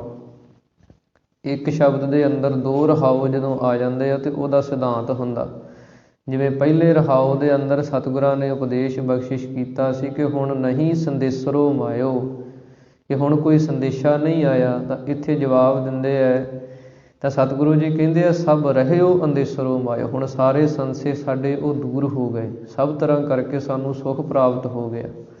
ਇਸ ਪ੍ਰਕਾਰ ਸ਼੍ਰੀ ਗੁਰੂ ਅਰਜਨ ਦੇਵ ਮਹਾਰਾਜ ਜੀ ਨੇ ਇਹ ਪਾਵਨ ਪਵਿੱਤਰ ਉਪਦੇਸ਼ ਆਪਾਂ ਨੂੰ ਬਖਸ਼ਿਸ਼ ਕੀਤੇ ਹਨ, ਜਿਹਦੇ ਨਾਲ ਹੀ ਅੱਜ ਦੇ ਦਿਨ ਦੇ ਵਿੱਚ ਹੀ ਜਿਹੜੀ ਉਹ ਕਥਾ ਦੀ ਸਮਾਪਤੀ ਹੈ। ਇੱਥੋਂ 7 ਦਿਨਾਂ ਦਾ ਜੋ ਪ੍ਰੋਗਰਾਮ ਉਲੀਕਿਆ ਗਿਆ ਸੀ ਕਥਾ ਦਾ, ਉਹਦੀ ਅੱਜ ਸੰਪੂਰਨਤਾ ਹੋਈ ਹੈ। ਆਪ ਸੰਗਤਾਂ ਨੇ ਬੜੇ ਪ੍ਰੇਮ, ਸ਼ਰਧਾ, ਭਾਵਨਾ ਦੇ ਨਾਲ ਗੁਰਬਾਣੀ ਦੀ ਕਥਾ ਵਿਚਾਰ ਨੂੰ ਸਰਵਣ ਕੀਤਾ ਹੈ। ਆਪ ਸਾਰੀਆਂ ਸੰਗਤਾਂ ਦਾ ਧੰਨਵਾਦ। ਜੋ ਇਸ ਨਗਰ ਦੀ ਪ੍ਰਬੰਧਕ ਕਮੇਟੀ ਹੈ, ਉਹਨਾਂ ਦਾ ਧੰਨਵਾਦ। ਇਸੇ ਪ੍ਰਕਾਰ ਹੀ ਇਸ ਗੁਰੂ ਘਰ ਦੀ ਸੇਵਾ ਨਿਭਾਉਣ ਵਾਲੇ ਭਾਈ ਸਾਹਿਬ ਭਾਈ ਸਤਨਾਮ ਸਿੰਘ ਜੀ, ਗ੍ਰੰਥੀ ਸਿੰਘ ਜੀ, ਜਿਨ੍ਹਾਂ ਦੇ ਉੱਤੇ ਸਤਿਗੁਰਾਂ ਦੀ ਮਹਾਨ ਕਿਰਪਾ ਹੈ, ਜਿਨ੍ਹਾਂ ਨੇ ਆਪ ਨਗਰ ਦੇ ਅੰਦਰ ਸਾਰੀਆਂ ਸੰਗਤਾਂ ਦੇ ਨਾਲ ਬੜੀ ਪ੍ਰੇਮ ਅਤੇ ਸ਼ਰਧਾ ਭਾਵਨਾ ਦੇ ਨਾਲ ਬੜੀ ਨਿਤਨੇਮ ਦੀ ਮਰਿਆਦਾ ਉਹਨਾਂ ਨੇ ਕਾਇਮ ਕੀਤੀ ਹੈ। ਇਸੇ ਪ੍ਰਕਾਰ ਨਗਰ ਦੇ ਅੰਦਰ ਤਰ੍ਹਾਂ ਤਰ੍ਹਾਂ ਦੇ ਸਮਾਗਮ ਕਰਾਉਣ ਦੀ ਉਹਨਾਂ ਨੇ ਜਿਹੜੀ ਹੈ ਉਹ ਮਰਿਆਦਾ ਕਾਇਮ ਕੀਤੀ ਹੈ। ਆਪ ਸੰਗਤਾਂ ਨੂੰ ਹਰ ਰੋਜ਼ ਗੁਰਬਾਣੀ ਦੀ ਕਥਾ ਵਿਚਾਰ ਦੇ ਨਾਲ ਜੋੜਦੇ ਹਨ। ਜਿਹੜੇ ਬੜੇ ਹੀ ਸੁਲਝੇ ਹੋਏ ਮਹਾਨ ਖਾਲਸਾ ਪੰਥ ਦੇ ਵਿੱਚੋਂ ਤੇ ਉਸੇ ਹੀ ਰੂਪ ਦੇ ਅੰਦਰ ਉਹ ਸੇਵਾ ਨਿਭਾ ਰਹੇ ਹਨ। ਉਹਨਾਂ ਦਾ ਧੰਨਵਾਦ। ਆਪ ਸਾਰੀਆਂ ਸੰਗਤਾਂ ਦਾ ਧੰਨਵਾਦ। ਕੋਟਨ ਕੋਟ ਧੰਨਵਾਦ ਸਾਹਿਬ ਸਤਿਗੁਰੂ ਸ੍ਰੀ ਗੁਰੂ ਗ੍ਰੰਥ ਸਾਹਿਬ ਮਹਾਰਾਜ ਜੀ ਦਾ, ਜਿਨ੍ਹਾਂ ਨੇ ਮਹਾਨ ਸੁੰਦਰ ਸਮਾਂ ਆਪਾਂ ਨੂੰ ਬਖਸ਼ਿਸ਼ ਕੀਤਾ ਤੇ ਆਪਾਂ ਗੁਰੂ ਕੀ ਪਾਵਨ ਬਾਣੀ ਦੀਆਂ ਕਥਾ ਵਿਚਾਰਾਂ ਰਲ ਮਿਲ ਕੇ ਸਾਂਝੀਆਂ ਕੀਤੀਆਂ ਹਨ। ਇਹ ਪਾਵਨ ਪਵਿੱਤਰ ਵਿਚਾਰਾਂ ਆਪਣੇ ਪੜ੍ਹਨ ਸੁਣਨ ਵਾਲਿਆਂ ਦੇ ਸਾਰਿਆਂ ਦੇ ਹਿਰਦਿਆਂ 'ਚ ਵਸਣ ਤੇ ਆਪਾਂ ਵੀ ਲੋਕ ਸੁਖੀਏ ਪਰਲੋਕ ਸੁਹੇਲੇ ਹੋਈਏ। ਗੁਰੂ ਦੇ ਪਾਸੋਂ ਨਾਮ ਦੀ ਬਾਣੀ ਦੀ ਦਾਤ ਲੈ ਕੇ, ਅੰਮ੍ਰਿਤ ਦੀ ਦਾਤ ਲੈ ਕੇ, ਗੁਰੂ ਵਾਲੇ ਬਣ ਕੇ ਸਿੰਘ ਸਜ ਕੇ, ਬਾਣੀ ਬਾਣਾ ਪੰਖ ਪਛਾਨੋ ਸਿੰਘ ਗੁਰੂ ਕਾ ਪੰਛੀ ਜਾਨੋ, ਅੰਮ੍ਰਿਤ ਧਾਰੀ ਹੋ ਕੇ ਆਪਣਾ ਜੀਵਨ ਜਿਹੜਾ ਉਹ ਬਤੀਤ ਕਰੀਏ ਤੇ ਫਿਰ ਸਾਨੂੰ ਸਾਰੇ ਸੁੱਖ ਜਿਹੜੇ ਆ ਉਹ ਪ੍ਰਾਪਤ ਹੋਣਗੇ। ਗੁਰੂ ਵਾਲੇ ਬਣ ਕੇ ਜਿਉਈਏ। ਇੰਨੀਆਂ ਕੁ ਬੇਨਤੀਆਂ ਆਪ ਸੰਗਤ ਨੇ ਪ੍ਰਵਾਨ ਕਰਨੀਆਂ ਜੀ। ਆਓ ਹੁਣ ਅਖੀਰਲੀਆਂ ਪੰਕਤੀਆਂ ਪੜ੍ਹ ਕੇ ਸਮਾਪਤੀ ਕਰੀਏ। ਉਸ ਤੋਂ ਉਪਰੰਤ ਸਤਿਗੁਰਾਂ ਦੇ ਚਰਨਾਂ ਦੇ ਵਿੱਚ ਅਰਦਾਸ ਬੇਨਤੀ ਦੇ ਅੰਦਰ ਆਪਾਂ ਸ਼ਾਮਲ ਹੋਈਏ ਜੀ। ਸਭ ਰਹਿਓ ਅੰਦੇਸਰੋ ਮਾਇਓ, ਜੋ ਚਾਹਤ ਸੋ ਗੁਰੂ ਮਿਲਾਇਓ, ਸਰਬ ਗੁਣਾ ਨਿਧ ਰਾਇਓ, ਰਹਾਉ ਦੂਜਾ। ਵਾਹਿਗੁਰੂ ਜੀ ਕਾ ਖਾਲਸਾ, ਵਾਹਿਗੁਰੂ ਜੀ ਕੀ ਫਤਿਹ। ਹੇ ਗੋਬਿੰਦ ਹੇ ਗੋਪਾਲ, ਹੇ ਦਇਆਲ ਲਾਲ, ਪ੍ਰਾਣਨਾਥ ਅਨਾਥ ਸਖੇ, ਦੀਨ ਦਰਦ ਨਿਵਾਰ। ਹੇ ਸਮਰੱਥ ਅਗਮ ਪੂਰਨ, ਮੋਹਿ ਮਇਆ ਧਾਰ। ਅੰਧਕੂਪ ਮਹਾ ਭਿਆਨ, ਨਾਨਕ ਪਾਰ ਉਤਾਰ। ਆਏ ਪ੍ਰਭ ਸਰਨਾਗਤੀ, ਕਿਰਪਾ ਨਿਧ ਦਇਆਲ। ਏਕ ਅੱਖਰ ਹਰ ਮਨ ਬਸਤ, ਨਾਨਕ ਹੋਤ ਨਿਹਾਲ। ਆਏ ਪ੍ਰਭ ਸਰਨਾਗਤੀ, ਕਿਰਪਾ ਨਿਧ ਦਇਆਲ। ਏਕ ਅੱਖਰ ਹਰ ਮਨ ਬਸਤ, ਨਾਨਕ ਹੋਤ ਨਿਹਾਲ। ਜਲ ਥਲ ਮਹੀਅਲ ਪੂਰਿਆ, ਸੁਆਮੀ ਸਿਰਜਣਹਾਰ। ਅਨਕ ਭਾਂਤ ਹੋਏ ਪਸਰਿਆ, ਨਾਨਕ ਏਕੰਕਾਰ। ਵਾਹਿਗੁਰੂ ਨਾਮ ਜਹਾਜ ਹੈ, ਚੜ੍ਹੇ ਸੋ ਤਰੇ ਪਾਰ। ਜੋ ਸ਼ਰਧਾ ਕਰ ਸੇਵੰਦੇ, ਗੁਰੂ ਪਾਰ ਉਤਾਰਨਹਾਰ। ਜੋ ਸ਼ਰਧਾ ਕਰ ਸੇਵੰਦੇ, ਗੁਰੂ ਪਾਰ ਉਤਾਰਨਹਾਰ। ਤੂੰ ਠਾਕੁਰ